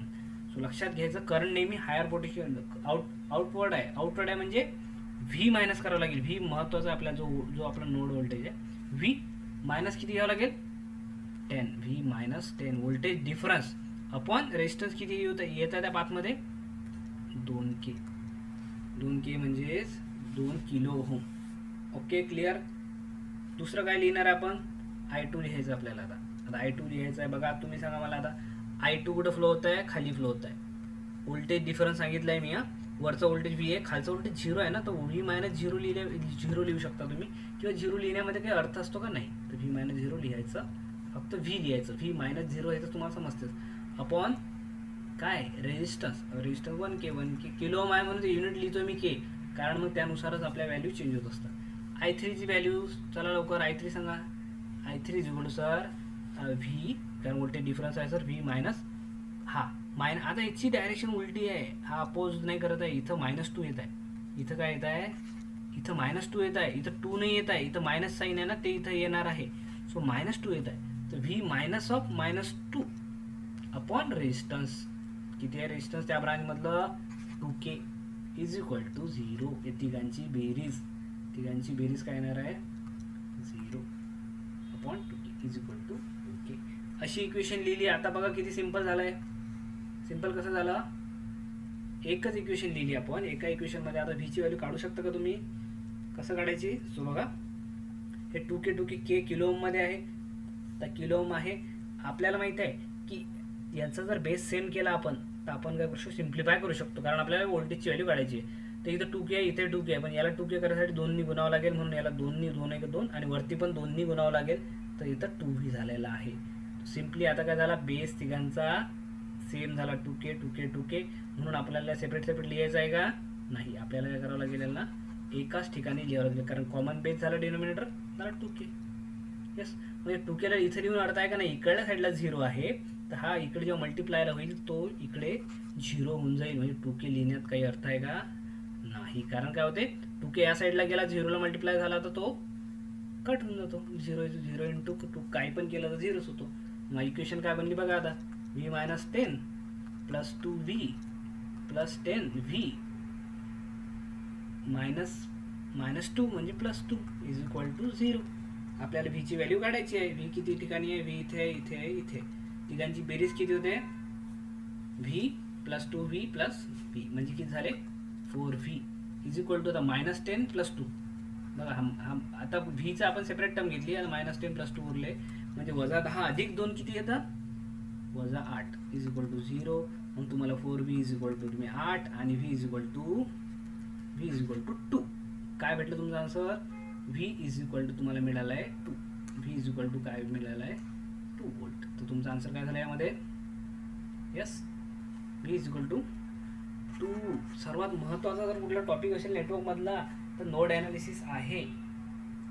आपण मेश ॲनालिसिस जास्त ठिकाणी यूज नाही करत, आपल्याला नोडच करायचं आहे. त्याचे काय बेनिफिट्स आहेत ते आपण जेव्हा एक्झाम्पल आणखी मी सॉल्व्ह करणार आहे तुमच्या समोर, तेव्हा तुम्हाला लक्षात येतील. Okay then, okay. आता इथे चला, इथे लावायचं आपल्याला, इथे लावायचं. नेक्स्ट एक्झाम्पल घेऊ, इथे लावू. चला इथे आपण काय करू, नोड ॲनालिसिस लावू. नोड ॲनालिसिस पहिली स्टेप काय, 3 स्टेप. पहिले प्रिन्सिपल नोड बघायचे, देन वन प्रिन्सिपल नोडला ग्राउंड करायचं, अजून करायचं ऑल करंटची डायरेक्शन काय आउटवर्ड आहे, आणि नंतर ओम्स लॉ लावून जो चौथी स्टेप काय आहे आपला ओम्स लॉ जायचा, चौथी स्टेप आहे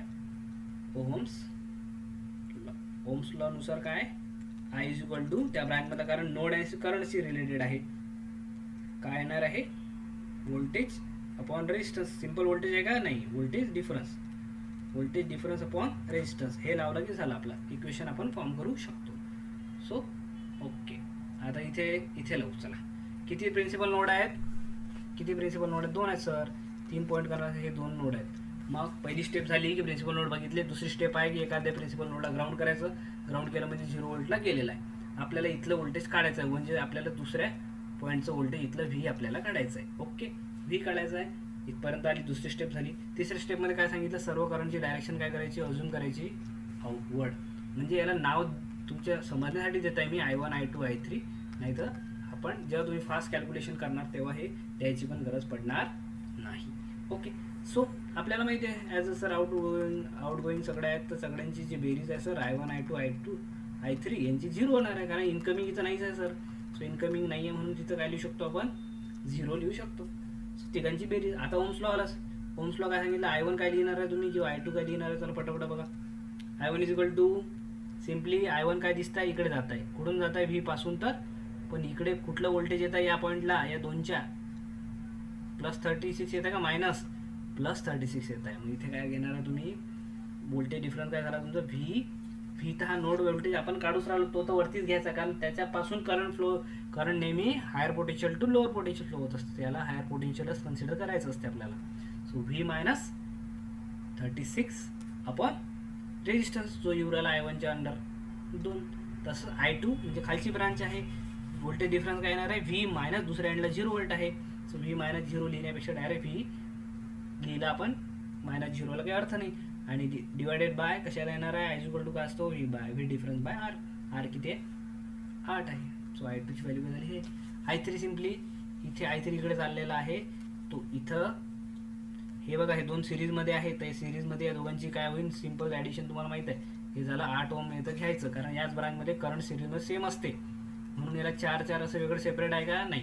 हे एकच ब्रांच आहे, तर दोघांची ॲडिशन किती घेतली, 8 ओम घेतली आहे. म्हणजे याला तुम्ही सिम्प्लिफाय असं नेहमी लक्षात ठेवायचं, असं सिरीजमध्ये जर असलं नाही तर व्होल्टेज सोर्स दुसरं काही नाही आहे, तर याचा अर्थ काय आहे की दोघांची एकच ब्रांच आहे, ज्याचा रेजिस्टन्स किती झाला, दोघांची मिळून 8 ओम रेजिस्टन्स झालेला आहे. सो आता कसं करणार आहे, बस व्ही माहिती आहे सर, दुसऱ्या साईडचा व्होल्टेज किती आहे, ग्राउंडच आहे ना, हे कॉमन आहे ना हे खालचं, तर इथं 0 व्होल्ट आहे, व्ही मायनस 0, म्हणजेच इथे सुद्धा V/8 येणार, व्ही मायनस 0 आणि रेजिस्टन्स खाली याला 8. या तिघांची जे बेरीज आहे, तिघांची बेरीज बरोबर किती असणार आहे, 0. मग आता सिम्प्लिफाय तोच फंडा आहे, खालचा डिनोमिनेटर सेम करायचा आहे. याला इथं बघा, इथं 8 आहे, इथं 8 आहे, याला 8 करण्यासाठी काय करावं लागेल सांगा मला, 4 ने मल्टिप्लाय करावं लागेल, 4 दुनी 8. याला जर जसं 4 ने गुणलं तर वरती सुद्धा 4 ने तुम्हाला गुणावं लागेल पूर्ण दोघांना. खाली 8 आलाय, 8 याचा अर्थ काय आहे, खाली डिनोमिनेटर सेम आहे, तिघांना लिहायची गरज आहे का, नाही, तिघांना लिहायची गरज नाही. मग खाली एकच कॉमन डिनोमिनेटर आपल्याला लिहायचं आहे, कॉमन डिनोमिनेटर लिहिलं 8. पण हा 8 इथं ठेवून काही फायदा आहे का आपल्याला, नाही. 8ला इकडे जर जसं पाठवलं तर 0 गुणिले 8 म्हणजेच 0 होऊन जाते, म्हणजे या 8चा काहीच मिनिंग राहिला नाही. आपली इक्वेशन सरळ आपल्याला सिम्प्लिफाय तुमच्या समोर काय करतोय नाही, ही स्टेप फॉलो करायची आपल्याला. मग 4 ने मल्टिप्लाय, व्हीची व्हॅल्यू काढायची आहे, 4 ने मल्टिप्लाय केलं 4V झाला, 36ला 4 ने गुणाला किती होतं, 100.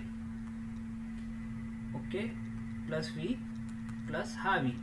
आता व्ही वाल्या टर्म सेपरेट करा, 4V हा व्ही किती व्ही झाल्या या 4 अधिक 5 आणि 6, 6V वजा 144 इज इक्वल टू 0.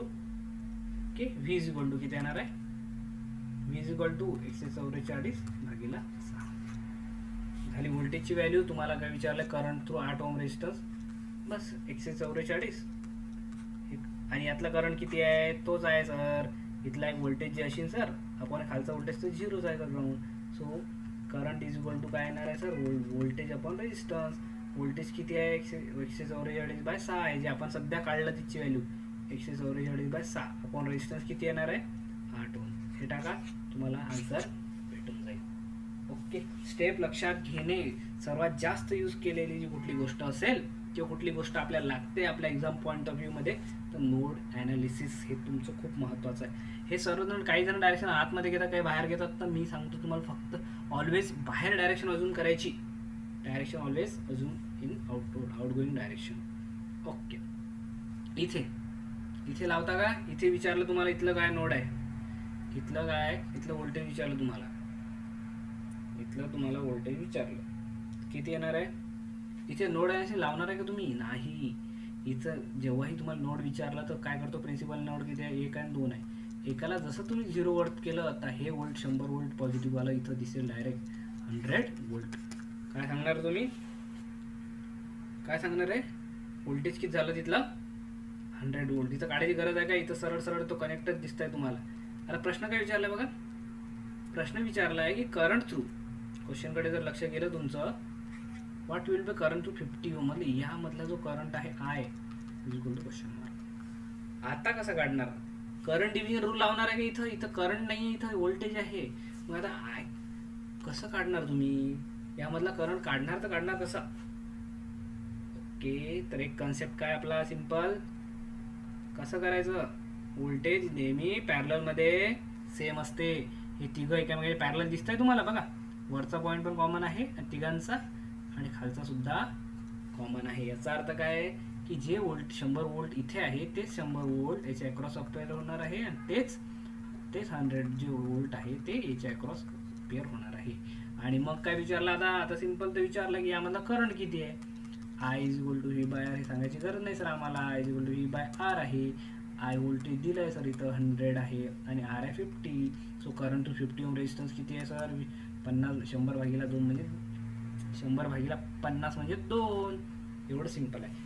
लक्षात घ्या, कधी कधी काय करतो आपण ओव्हर रिएक्ट करतो, पण सिंपल कन्सेप्ट आहे, बेसिक लक्षात घ्या. पॅरललमध्ये व्होल्टेज सेम होतं, व्होल्टेज सेम होतं म्हणून हे विचारलं. तसं तुम्हाला जर विचारलं असतं 100 ओम मधलं तर तुम्ही सांगितलं असतं voltage is 100, resistance is also 100, तो I is equal to V by R. 1 ohm 1 ohm ohm आहे का? एम्पियर आहे ना करंटचं युनिट. ओके, सो जाएंगे नेक्स्ट क्वेश्चन. इथे चला लावा तुमचं नोड ॲनालिसिस. प्रिन्सिपल नोड किती आहे सर? 1 आहे सर, हा 2 आहे, हा 3 आहे, हा 4 आहे. असं आहे का? नाही आहे. हा 3 आणि 4 वेगळे नाही आहेत, हा एकच आहे. लक्षात घ्या, 1 2 आणि किती नोड्स विचारले तुम्हाला? सुपर नोडचं किती आहेत? 3च. हा कॉमन नोड आहे, याला वेगळं नोड म्हणायचं नाही. हा पूर्ण नोड जो आहे, हा पूर्ण जो शॉर्ट सर्किट असतो याला कॉमन नोड. मी काय सांगितलं की जेवढे प्रिन्सिपल नोड आहेत 3 आहेत, त्यातला एकाला ग्राउंड करायचं, म्हणजे जो खालचा आहे त्याला काय करून द्यायचं? ग्राउंड. म्हणजे पूर्ण खालचं व्होल्टेज किती झालं? 0 वोल्ट.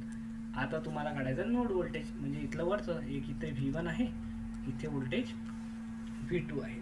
आता 2 नोड आलेले आहेत. आता काय करू शकतो आपण?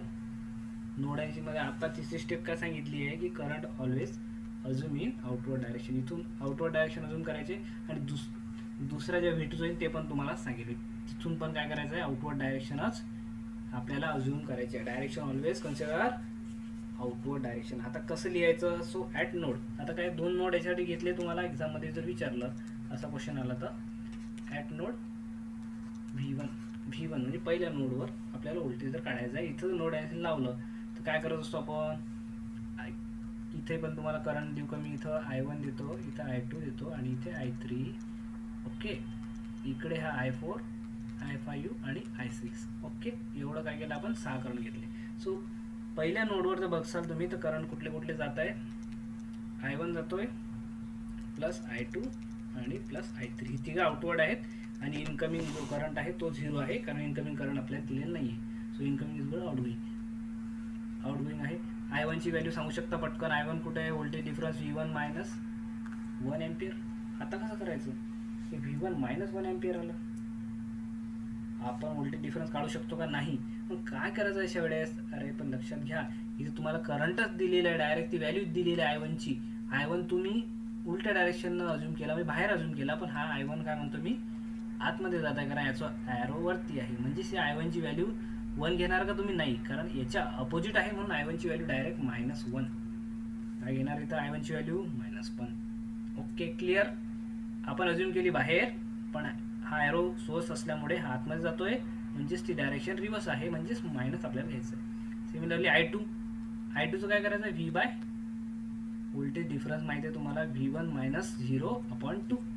So V1/2 plus. आता बघा इथं I3च्या वेळेस जेव्हा तुम्ही अज्युम करताय तेव्हा लक्षात घ्या, I3 आउटवर्ड चालला आहे, म्हणजे पहिले V1 घ्यायचा आहे, voltage difference upon resistance. Voltage difference काय? V1. दुसऱ्या एंडला V2 आहे, so V1 minus V2 upon resistance कुठला आहे? 2 झालं.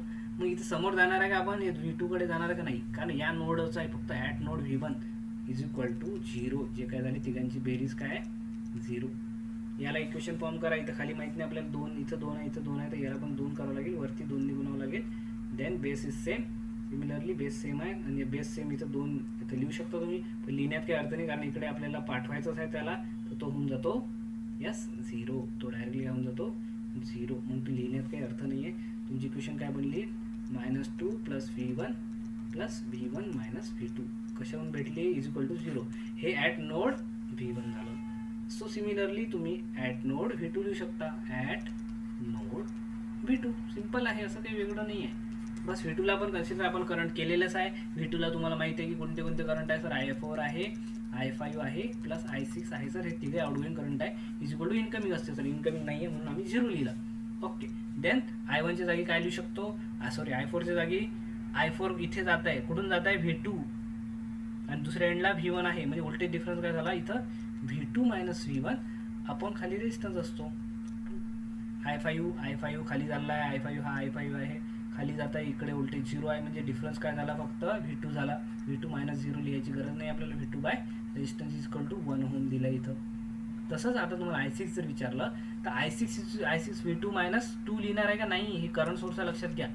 हे करंट सोर्स आहे, याची डायरेक्शन इकडे दिली इनकमिंगला, पण आपण आउटगोइंग घेतले म्हणून याला काय करायचं, सिम्पल मायनस घ्यायचं. जे काही व्हॅल्यू दिली आहे 2 एम्पियर, i6ची व्हॅल्यू 2 न घेता -2 घ्यायची आपल्याला. का बरं, आपण अजून आउटवर्ड केला आहे पण ती व्हॅल्यू इनकम आतमध्ये येत आहे म्हणून त्याला मायनस घ्यायचं, =0. सिम्पल. इथं जे बेरीज आहे ते करायची. याचा आता 2 आहे तर याला पण 2 करणे आहे, तर या 2 गुणायचं आणि इथं खाली 2 आणि या 2 गुणायचं. कॉमन बेस करून घ्यायचं, जेणेकरून काय होते की हा बेस इथं कट होऊन जातो, हा त्या साईडला गेल्यावर 0 होतो. आता तुमच्याकडे सिम्पल इक्वेशन बनते, अशी कुठली काय म्हणतात त्याला, फ्रॅक्शनच्या फॉर्ममध्ये काहीच राहत नाही. जसं इथं काय भेटलं आता v2 - v1 + 2v2 मायनस किती झाले, हे 2 × 2 -4 =0. म्हणजे आता तुमच्याकडे लूप इक्वेशन किती झाल्या, पहिली लूप इक्वेशन हे होती आणि दुसरी लूप इक्वेशन हे होती. हे सिम्प्लिफाय तर तुम्हाला करता येते. मी तुम्हाला काय शिकवतो, कन्सेप्ट शिकवत आहे, कॅल्क्युलेशन तुम्ही करू शकता आरामात. याच्यावरनं तुम्ही दोन्ही इक्वेशन सॉल्व्ह केल्या तर v1 v2 तुम्ही काढू शकता. मग याने सॉल्व्ह करू शकतो का, हे एक्झाम्पल असं दिसलं तर असं सॉल्व्ह करू शकतो का, एवढा टाइम लागेल का, नाही. तुम्हाला मी फक्त कन्सेप्ट सांगतो आहे. जेव्हा एक्झाम्पलची प्रॅक्टिस करू तेव्हा याला दुसऱ्या वेनी करता येते. दुसरा वे असं सोर्स ट्रान्सफॉर्मेशन आहे. सोर्स ट्रान्सफॉर्मेशन यूज करून याला एकदम शॉर्टमध्ये आपण करू शकतो. ओके, ते पण आपण बघणार आहे सोर्स ट्रान्सफॉर्मेशन वगैरे. नेक्स्ट, सोर्स ट्रान्सफॉर्मेशन सॉल्व्ह करायचं एक्झाम्पलला. यस, चला या एक्झाम्पलला काय करू आपण, सोर्स ट्रान्सफॉर्मेशन सॉल्व्ह करू. सोर्स ट्रान्सफॉर्मेशन एक कन्सेप्ट आहे, तो कन्सेप्ट आपण इथे सॉल्व्ह करू, जेणेकरून इथेच तुमचा काय होईल डाऊट तो क्लिअर होऊन जाईल. हा आला क्वेश्चन, त्या क्वेश्चनला आता करू सोर्स ट्रान्सफॉर्मेशन. सोर्स ट्रान्सफॉर्मेशन टॉपिकचं नाव आहे, तुमच्याकडे जर नसेल तर तुम्ही टाकू शकता source transformation. Source transformation notes बनवा, तुम्ही फायद्यात राहणार, नाही बनवा तुमचं नुकसान होईल. Okay, source transformation. मग सोर्स कुठले असतात, 2 प्रकारचे सोर्स असतात. पहिला सोर्स एक आणि 2. आयडियली 2 सोर्स आहेत. इकडे व्होल्टेज सोर्स आहे, यस आयडियली व्होल्टेज सोर्स आहे एक, आयडियल म्हणतोय आपण, यात कोण प्रॅक्टिकल घेत नाही आहे. आणि दुसरा करंट सोर्स. व्होल्टेज सोर्स आणि करंट सोर्स हे झाले 2 सोर्स. या 2 सोर्सचं बघा आपण थोडंसं स्टडी करू पहिले, मग ते आपण एक्झाम्पल सॉल्व करू. व्होल्टेज सोर्सचं सर्किट जे असते ते लक्षात ठेवणे, ऑलवेज सिरीज सर्किट असते. म्हणजेच इथे जर व्होल्टेज सोर्स घेतला तुम्ही व्ही, ओके, तर याचं रेजिस्टन्स असते व्होल्टेज सोर्सचं internal resistance V plus minus V, आणि हे रेजिस्टन्स इंटरनल रेजिस्टन्स सिरीजमध्ये असते. असं काय असते, व्होल्टेज सोर्स तुम्हाला दिसला तर असे दिसू शकते, कधी कधी असाही दिसू शकते. असं नाही सर हे असं दिलं आहे आणि तसं, याचा अर्थ काय, हा व्होल्टेज सोर्स आहे व्ही आणि हा याची ब्रांच काय सिरीजमध्ये असतात. हे दोघं सिरीजमध्ये असणं गरजेचं आहे. हे आर आणि व्ही हे दोघं सिरीजमध्ये असणं गरजेचं आहे. कुठलं सर्किट असते यामध्ये, यस सिरीज सर्किट असते. व्होल्टेज सोर्समध्ये सिरीज सर्किट असते. तसंच करंट सोर्समध्ये कुठलं सर्किट असते, करंट सोर्स जर तुम्हाला विचारलं तर करंटची डायरेक्शन बघा, इथे करंटची डायरेक्शन वरती आहे आणि इथे रेजिस्टन्स जे आहे ते याच्या पॅरललला आहे. पॅरलल सिरीज हे तुम्हाला आपल्या 1-2 क्लासमध्ये शिकवलं आहे, फर्स्ट आणि सेकंड क्लासमध्ये. सो हे दोघं पॅरललमध्ये, हा झाला आय आणि हा झाला आर. सो याचं रेजिस्टन्स जर विचारलं तुम्हाला तो करंट सोर्सचा पॅरललमध्ये रेजिस्टन्स असते आणि हा पॅरलली कनेक्ट असा असतो. हे झालं पॅरलल. याचं असं येऊ शकते किंवा याला तुम्हाला सिम्प्लिफाय असं देऊ शकतो तुम्हाला की असं करंट सोर्स दिला आय आणि याचं रेजिस्टन्स दिलं आर. तर याचा अर्थ काय आहे, हा करंट सोर्स आहे पॅरलल दोघं पॅरललमध्ये असणं गरजेचं आहे. कुठलं सर्किट बनते इथं? पॅरलल. इथे सर्किट बनला पॅरलल. आता महत्त्वाचा जो टॉपिक आहे, सोर्स समजले तुम्हाला दोन, की व्होल्टेज सोर्स असा असते, करंट सोर्स असा असते. त्याचं ट्रान्सफॉर्मेशन काय करणे? ट्रान्सफॉर्मेशन करणे म्हणजे याचं यामध्ये ट्रान्सफॉर करणे. कशामध्ये? व्होल्टेज सोर्सचं करंट सोर्समध्ये करू शकतो आपण, आणि करंट सोर्सचं व्होल्टेज सोर्समध्ये ट्रान्सफॉर्मेशन आपण करू शकतो.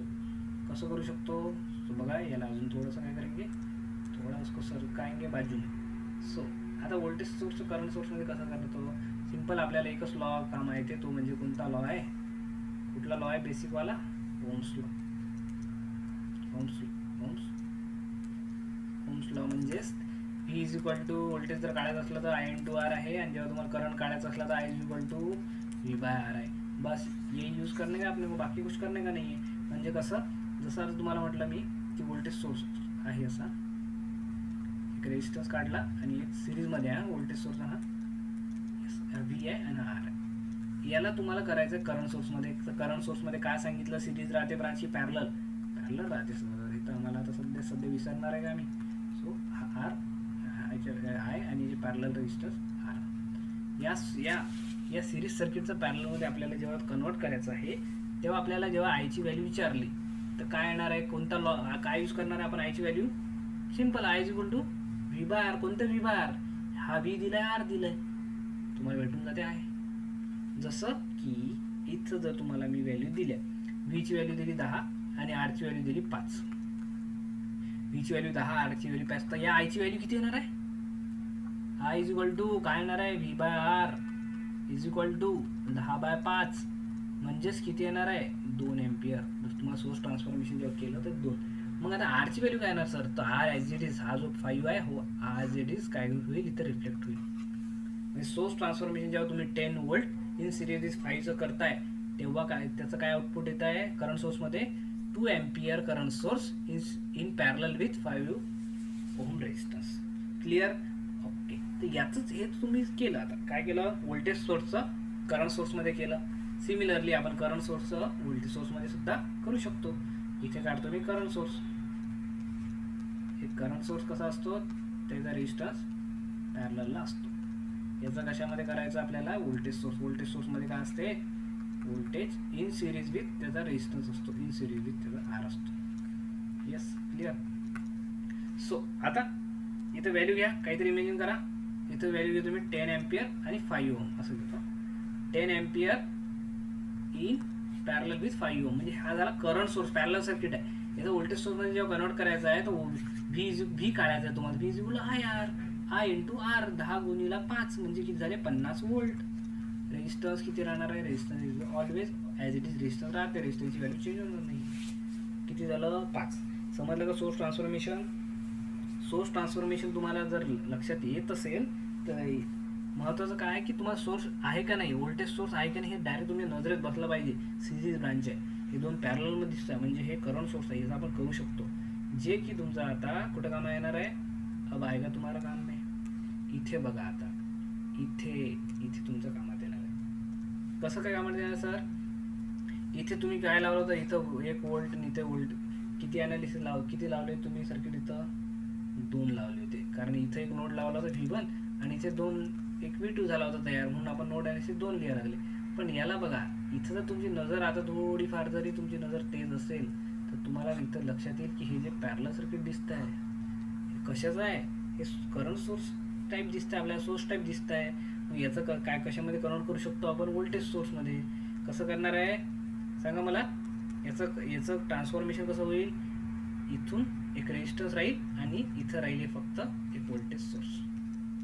येस, एवढं याचा वरच्या याचं जेवढं वरचं आपण इमेजिन करतोय, आणि बाकी सर्किट जे आहे हे इकडे चाललं आहे. हे सर्किट आपण सध्या कन्सिडर नाही केलं आहे, याला आपण इथं नंतर कन्सिडर करू. फक्त फोकस ऑन की हे असं दिसत आहे. मग याची व्हॅल्यू किती येणार आहे? याची रेजिस्टन्सची व्हॅल्यू तर सेमच राहते सर. 1 ओम आहे या पॅरललमध्ये, तो 1 ओम इथं, हा 1 ओम इथे दिसत आहे, तो हा 1 ओम इथं राहणार आहे. आणि व्होल्टेजची ohm's law V is equal to IR, 2 गुणिले 1 म्हणजे 2 व्होल्ट. म्हणजे लक्षात घ्या, हे जी पॅरलल ब्रांच होती ही आता सिरीज ब्रांच बनली आहे. मग काय बेनिफिट आहे सर? ओके, अब आएगा माझं. आता बेनिफिटच तुम्हाला पाहिजे आहेत ना, की काय बेनिफिट आहेत? तर त्याचं ट्रान्सफॉर्मेशन केलं, बाकी सर्किट काढू, ते काढायचं बाकी आहे. बघा इथं 2 ओम रेजिस्टन्स आहे इथं कनेक्ट झालेला, so we can draw here. इथं काढला मी 2 ओमचा हा रेजिस्टन्स. देन इकडे 1 ओमचा रेजिस्टन्स आहे, हा 1 ओमचा काढला. इथे आपल्याकडे करंट सोर्स आहे. इथे करू शकतो काय सोर्स ट्रान्सफॉर्मेशन, एवढं सांगा मला पहिले. हा जो इथे आहे याला ओके, हा जो इथे दिसतंय तुम्हाला करंट सोर्स इन सिरीज, हे नाही करू शकत. Current source in parallel resistance पाहिजे आपल्याला सिरीजमध्ये, इथं तुम्ही करू नाही शकत. नाही तर जोसमध्ये इथे तुम्ही ओम्स लॉ लावून काही करणार, असं होणार आहे का? पॉसिबल नाही. सिरीज सर्किट असलं तर व्होल्टेज पाहिजे, पॅरलल सर्किट असलं करंट पाहिजे आपल्याला. सो इथेच ते आयडिया मिळत आहे, इकडे लक्ष द्यायचं नाही. सो आता हा ॲज इट इज इथे काय केलं ड्रॉ. इथे 1 अँपियर 1 ओम झालेला आहे. इकडनं खाली आलो आपण, इथे 2 ओम जो वरचं सर्किट काढतोय मी आता केलं आपण काय, हे झालं सर्किट कम्प्लीट. सर्किट झालं कम्प्लीट. आपल्याला हे समजत आहे की 2 ओम आणि 1 ओम हा सिरीजमध्ये आहे. तर मी याची काय करू, सरळ सरळ आपण 2 आणि 1 काय होते सिरीज आणि पॅरलल, पहिलेच आपल्या क्लासमध्ये फर्स्ट क्लासमध्येच झालेलं आहे. 2 आणि 1 3. आता बघा, आता तुम्हाला फक्त एकच नोड ॲनालिसिस लावावं लागतंय. इथंच नोड एकच बनला प्रिन्सिपल नोड, हा दुसरा तर आपण ग्राउंडच करतो. इथे 2 इक्वेशन लिहिण्याची गरज आहे का? जे हे प्रॉब्लेम लेंदी झालं होतं एवढं, हे एवढं लेंदी होणार आहे का? नाही. सो हे जे ट्रान्सफॉर्मेशन आहेत किंवा बेसिक गोष्टी आहेत, ह्या इथे अप्लाय करता आल्या पाहिजे, आपल्याला इमॅजिन करता आलं पाहिजे. हे पॅरलल इथं सर्किट होतं, याला आपण सिरीजमध्ये कन्वर्ट केलं तर आपल्याला एकच इक्वेशन, आता डायरेक्ट एकच इक्वेशन जरी लिहिली तरी आन्सर तुमचं येऊन जाते. लक्षात घ्या, सोर्स ट्रान्सफॉर्मेशन तुमच्या नजरेसमोर आहे इथं. ओके, अप्लाय कसं करायचं ते सर्व सांगितलेलं आहे. नोट्स आपली बनवणं हे तुमचं काम आहे. नेक्स्ट आता आला Kirchhoff's voltage law. Kirchhoff's voltage law, Kirchhoff's voltage law मागे का बरं घेतला? कारण आपल्याला हा लावणं गरजेचं असते कधी कधी, पण जास्त काय एक्झाममध्ये कुठला जो क्वेश्चन येतो तो नोड ॲनालिसिसवर जास्त राहतो.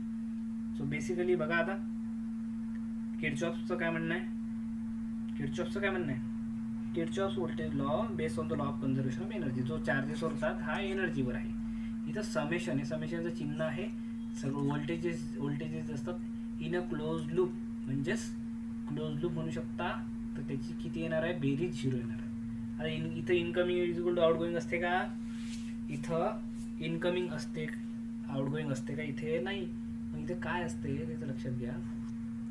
जो काही आपला सोर्स आहे, इथे 2च गोष्टी आहेत. इथं सोर्स व्होल्टेज आहे आणि बाकी इथं जे हे अक्रॉस जे व्होल्टेज बनतील, हे व्होल्टेज आहेत काय? व्होल्टेज आहेत का?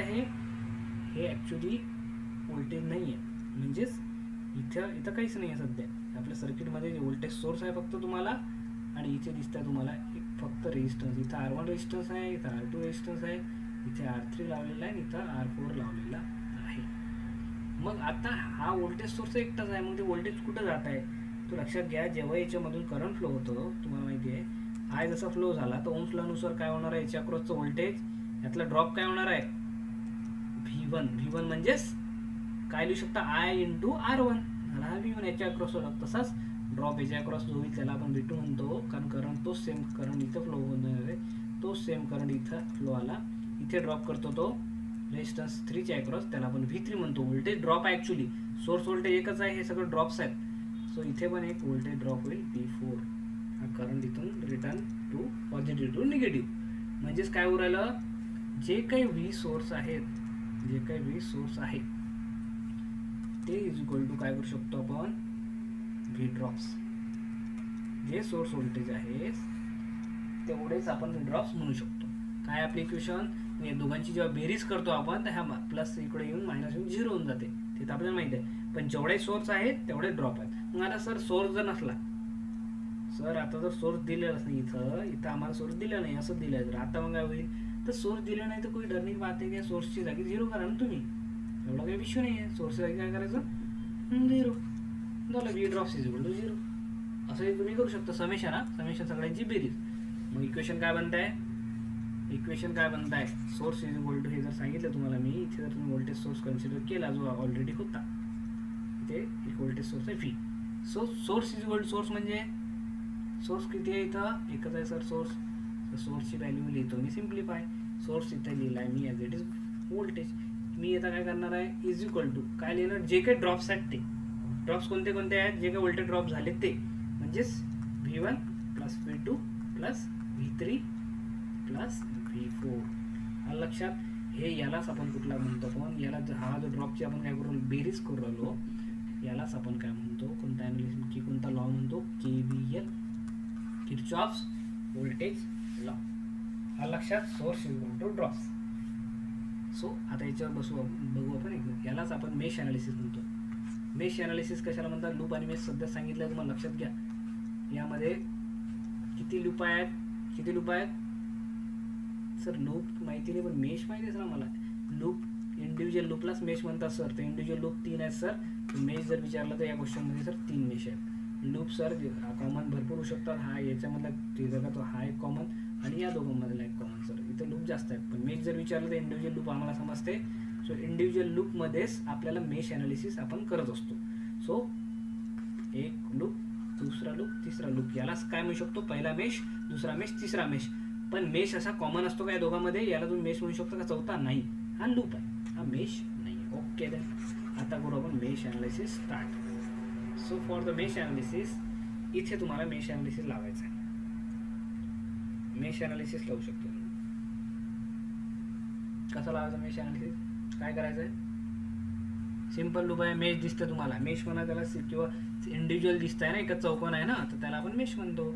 सो जसं KVLचं म्हणणं आहे की याच्या अक्रॉस काय होईल, एक ड्रॉप होईल आणि याच्या अक्रॉस सुद्धा एक ड्रॉप होईल. याला आपण V1 नाव देतो, याला V2 नाव देतो.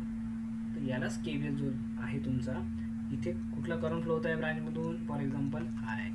सो आता मेश ॲनालिसिसमध्ये काय करायचं आपल्याला, जेव्हा आपण लावतो ना, तर आपल्याला काय V1 ची व्हॅल्यू जो KVL नुसार बाय KVL नुसार काय माहिती आहे तुम्हाला, की जे सोर्स व्होल्टेज आहे सर V, ते बरोबरच जे ड्रॉप्स आहेत सर V1 प्लस V2. आता मला सांगा, 20 तर ओके आहे, 20 इथं आहे ओके, काय प्रॉब्लेम नाही. V1 ची व्हॅल्यू किती येणार आहे sir, I into R sir, I into R म्हणजेच 20 इंटू I. आयची व्हॅल्यू दिलेली नाही आहे, लक्षात घ्या, आयची व्हॅल्यू दिलेली नाही आहे. क्लिअर. देन V2 काय येणार आहे सर, याच्याकडचा ड्रॉप का सर, हा R आहे सर, आणि तो करंट जो फ्लोईंग तो 40 इंटू I. याच्यावरून तुम्ही आयची व्हॅल्यू काढू शकता. जनरली आपल्याला जर विचारलं current flowing in the circuit, तर आपल्याला आपण याच्यात काढू शकतो. ओके, हे झाली एक पद्धत. डायरेक्ट इथं काय झालं, इथं 20 झालं आणि 20I प्लस 40I म्हणजे किती होतात 60I. आयची व्हॅल्यू किती झाली 20/60 म्हणजेच 2/6. 2/6 ला आपण 1/3 लिहू शकतो. हे झाली I1. I1 काढल्यानंतर आता तुम्ही आयची व्हॅल्यू जर इथं टाकली तर तुम्हाला व्होल्टेज पहिला भेटते V1, आणि आयची व्हॅल्यू इथं जर टाकली तुम्ही, तुम्हाला 40I जर टाकलं तर तुम्हाला V2 भेटते. मग एवढं कॅल्क्युलेशन करावं लागते का, हे झालं बेसिक तुम्हाला सांगणं. पण जर सिम्पली तुम्हाला विचारलं त्यांनी की काढा V1 V2, मग यावेळेस हे KVLचं मी तुम्हाला मेश ॲनालिसिस याच्यासाठी सांगतोय की तुम्हाला माहिती असलं पाहिजे, एखाद्या वेळेस आपल्याला लूप लावावा लागतो, त्यावेळेस तुम्हाला जमलं पाहिजे. ओके, सो तो फंडा तुम्हाला जर विचारलं फक्त V1 V2, तर इथे एक नवीन इथलं काय ते इथं व्होल्टेज डिव्हिजन रूल लक्षात घ्या. व्होल्टेज डिव्हिजन रूल इथं. ओके, कसा येणार आहे व्होल्टेज डिव्हिजन रूल, तुम्ही लूप लावला पहिले, ठीक आहे, तो या क्वेश्चनमध्ये पण लूप लावून घ्या बरं पटकन. चला पहिले लूप लावून घ्या, मग तुम्हाला व्होल्टेज डिव्हिजन रूलनुसार पटकन कसा आन्सर येईल ते मी सांगतो. इथे जर तुम्हाला विचारलं KVL लावायचं, तुम्हाला लूप लावायचं आहे, तर सोर्स किती झालाय,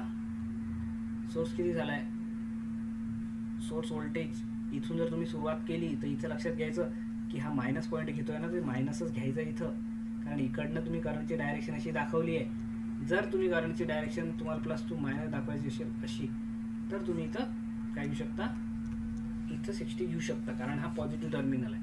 पण जनरली जर आपण लक्षात घ्यायचं की आपल्याला जी सवय आहे की करंटची डायरेक्शन अशी घ्यायची, तर मग जो मायनस टर्मिनल आहे तेवढंच व्होल्टेज इथं येईल, म्हणजे सोर्स व्होल्टेजची व्हॅल्यू जी येईल किती येणार आहे -60. आलं का लक्षात. इथं +60 का नाही येणार आहे, कारण करंट डायरेक्शन आपण जे अजूम केलेली आहे असे फ्लो होणार आहे. सो यावेळेस आपल्याला व्होल्टेजची डायरेक्शन काय अजूम करावं लागते, जे साईन आहे इथं, सो इथं -60 आहे, हे झालं source voltage. Source is equal two drops म्हणजे याच्या अक्रॉस एक ड्रॉप होईल V1, याच्या अक्रॉस एक ड्रॉप होईल V2, याच्या अक्रॉस V3, याच्या अक्रॉस V4, म्हणजेच V1 plus V2 plus V3 plus V4. चला पटकन. मग काय, करंट एक I आहे सर, आयची व्हॅल्यू माहित नाही आपल्याला, तर I अजून करायचा, आय इंटू आर, म्हणजे इथं जर व्होल्टेज जर विचारलं तर V1 काय 20 इंटू आय आहे सर, दुसरं 10 इंटू आय आहे, इथं 40 ओमसाठी 40 इंटू आय होईल आणि 10 ओमसाठी पुन्हा 10 इंटू आय होईल. म्हणजेच काय करणार इथं तुम्हाला 10 इंटू आय झालं. तिघांची बेरीज करायची पटापट, तिघांची यांची बेरीज होईल, इन्कमिंग आउटगोईंग झालं आहे. क्लिअर. मग आता इकडे सगळे आय वालेच आहेत ना, तर सगळ्यांची बेरीज 20 अधिक 10 30, 30 आणि 40 70 आणि 10 80, म्हणजे 80 I is equal to -60. 80 I is equal to -60. I is equal to किती येणार आहे 60 -60/80, 0 0 कॅन्सल, 6/8 म्हणजे 2/4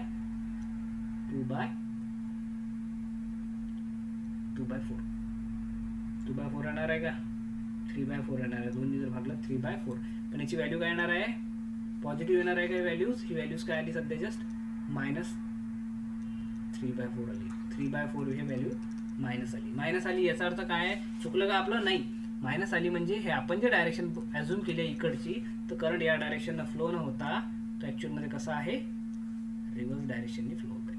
yes, current flowing in reverse direction. ह्याची व्हॅल्यू अशी जर पकडली आता तुम्ही, तर ते व्हॅल्यू तुमची +3/4 येईल. ओके झालं. मग आता या प्रश्नामध्ये विचारलं असते आपलं व्होल्टेज ड्रॉप, V1 ची व्हॅल्यू किती येणार आहे सर, V1 ची व्हॅल्यू 20 आहे सर. I1 ची व्हॅल्यू आम्ही काढली सध्या 3/4, म्हणजेच काय केलं 4 पंचे 20, किती आला 5 3 15. तर तुम्हाला V1 काढण्यासाठी KVL जर यूज केला तर इतका टाइम लागतो. यामध्ये जर तुम्हाला V1 V2 काढायचा KVL जर यूज केला तर तो लूप इक्वेशन तुम्हाला लावावं लागते. बेटर ऑप्शन काय, एक व्होल्टेज डिव्हिजन रूल लक्षात घ्या. जो आपला जो नेक्स्ट आता जो आहे टॉपिक, त्याचं नाव काय, करंट डिव्हिजन रूल. तुम्ही बघितला करंट डिव्हिजन रूल बघितला, तसंच व्होल्टेज डिव्हिजन रूल बघा एकदा.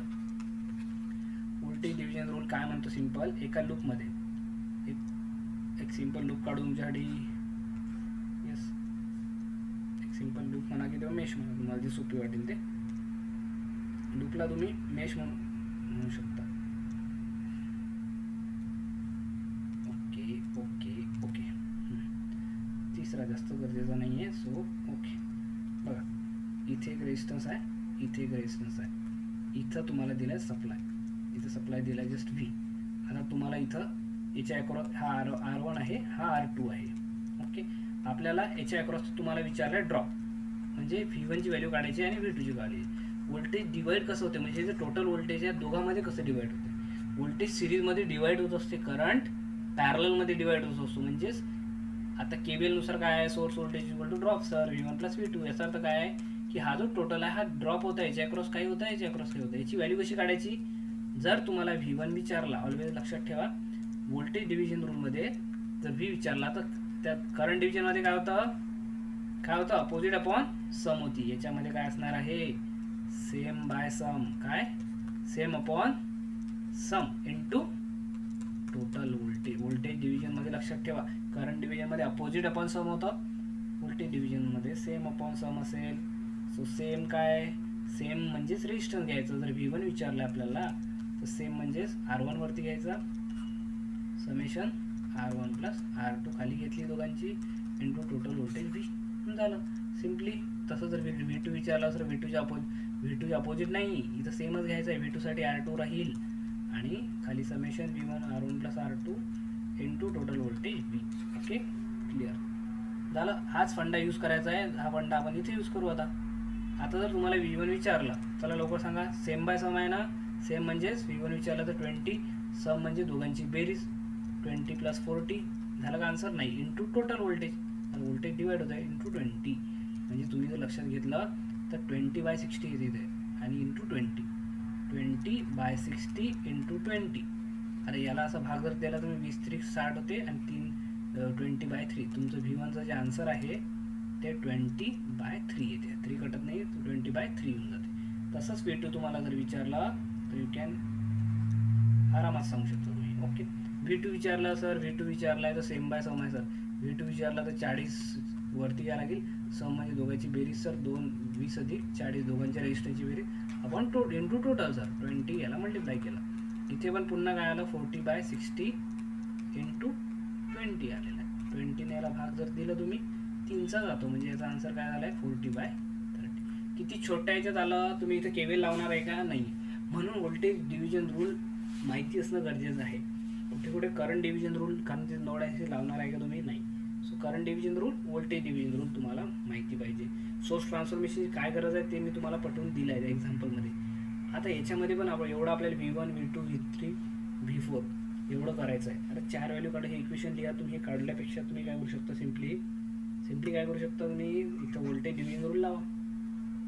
व्होल्टेज डिव्हिजन काय सांगितलं मी, सेम अपॉन सम, बाकीच्यांची सगळ्यांची सम.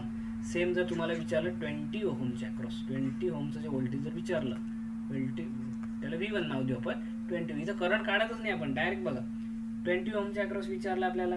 सो सेम म्हणजे 20 वरती घ्यायचं, सम अपॉन सम कोणाची घ्यायची असते तर बाकीच्यांची, 20 अधिक 10 अधिक 40 अधिक सर्वांची बेरीज. जसं 20 तो तर स्वतःचा झाला, 20 अधिक दुसरा 10 अधिक 40 अधिक 10, म्हणजे उरलेले सर्वांची काय करायची आपल्याला, समेशन करायची आहे. N2 झालं काय याचा आन्सर, N2 टोटल आहे, लक्षात घेणे.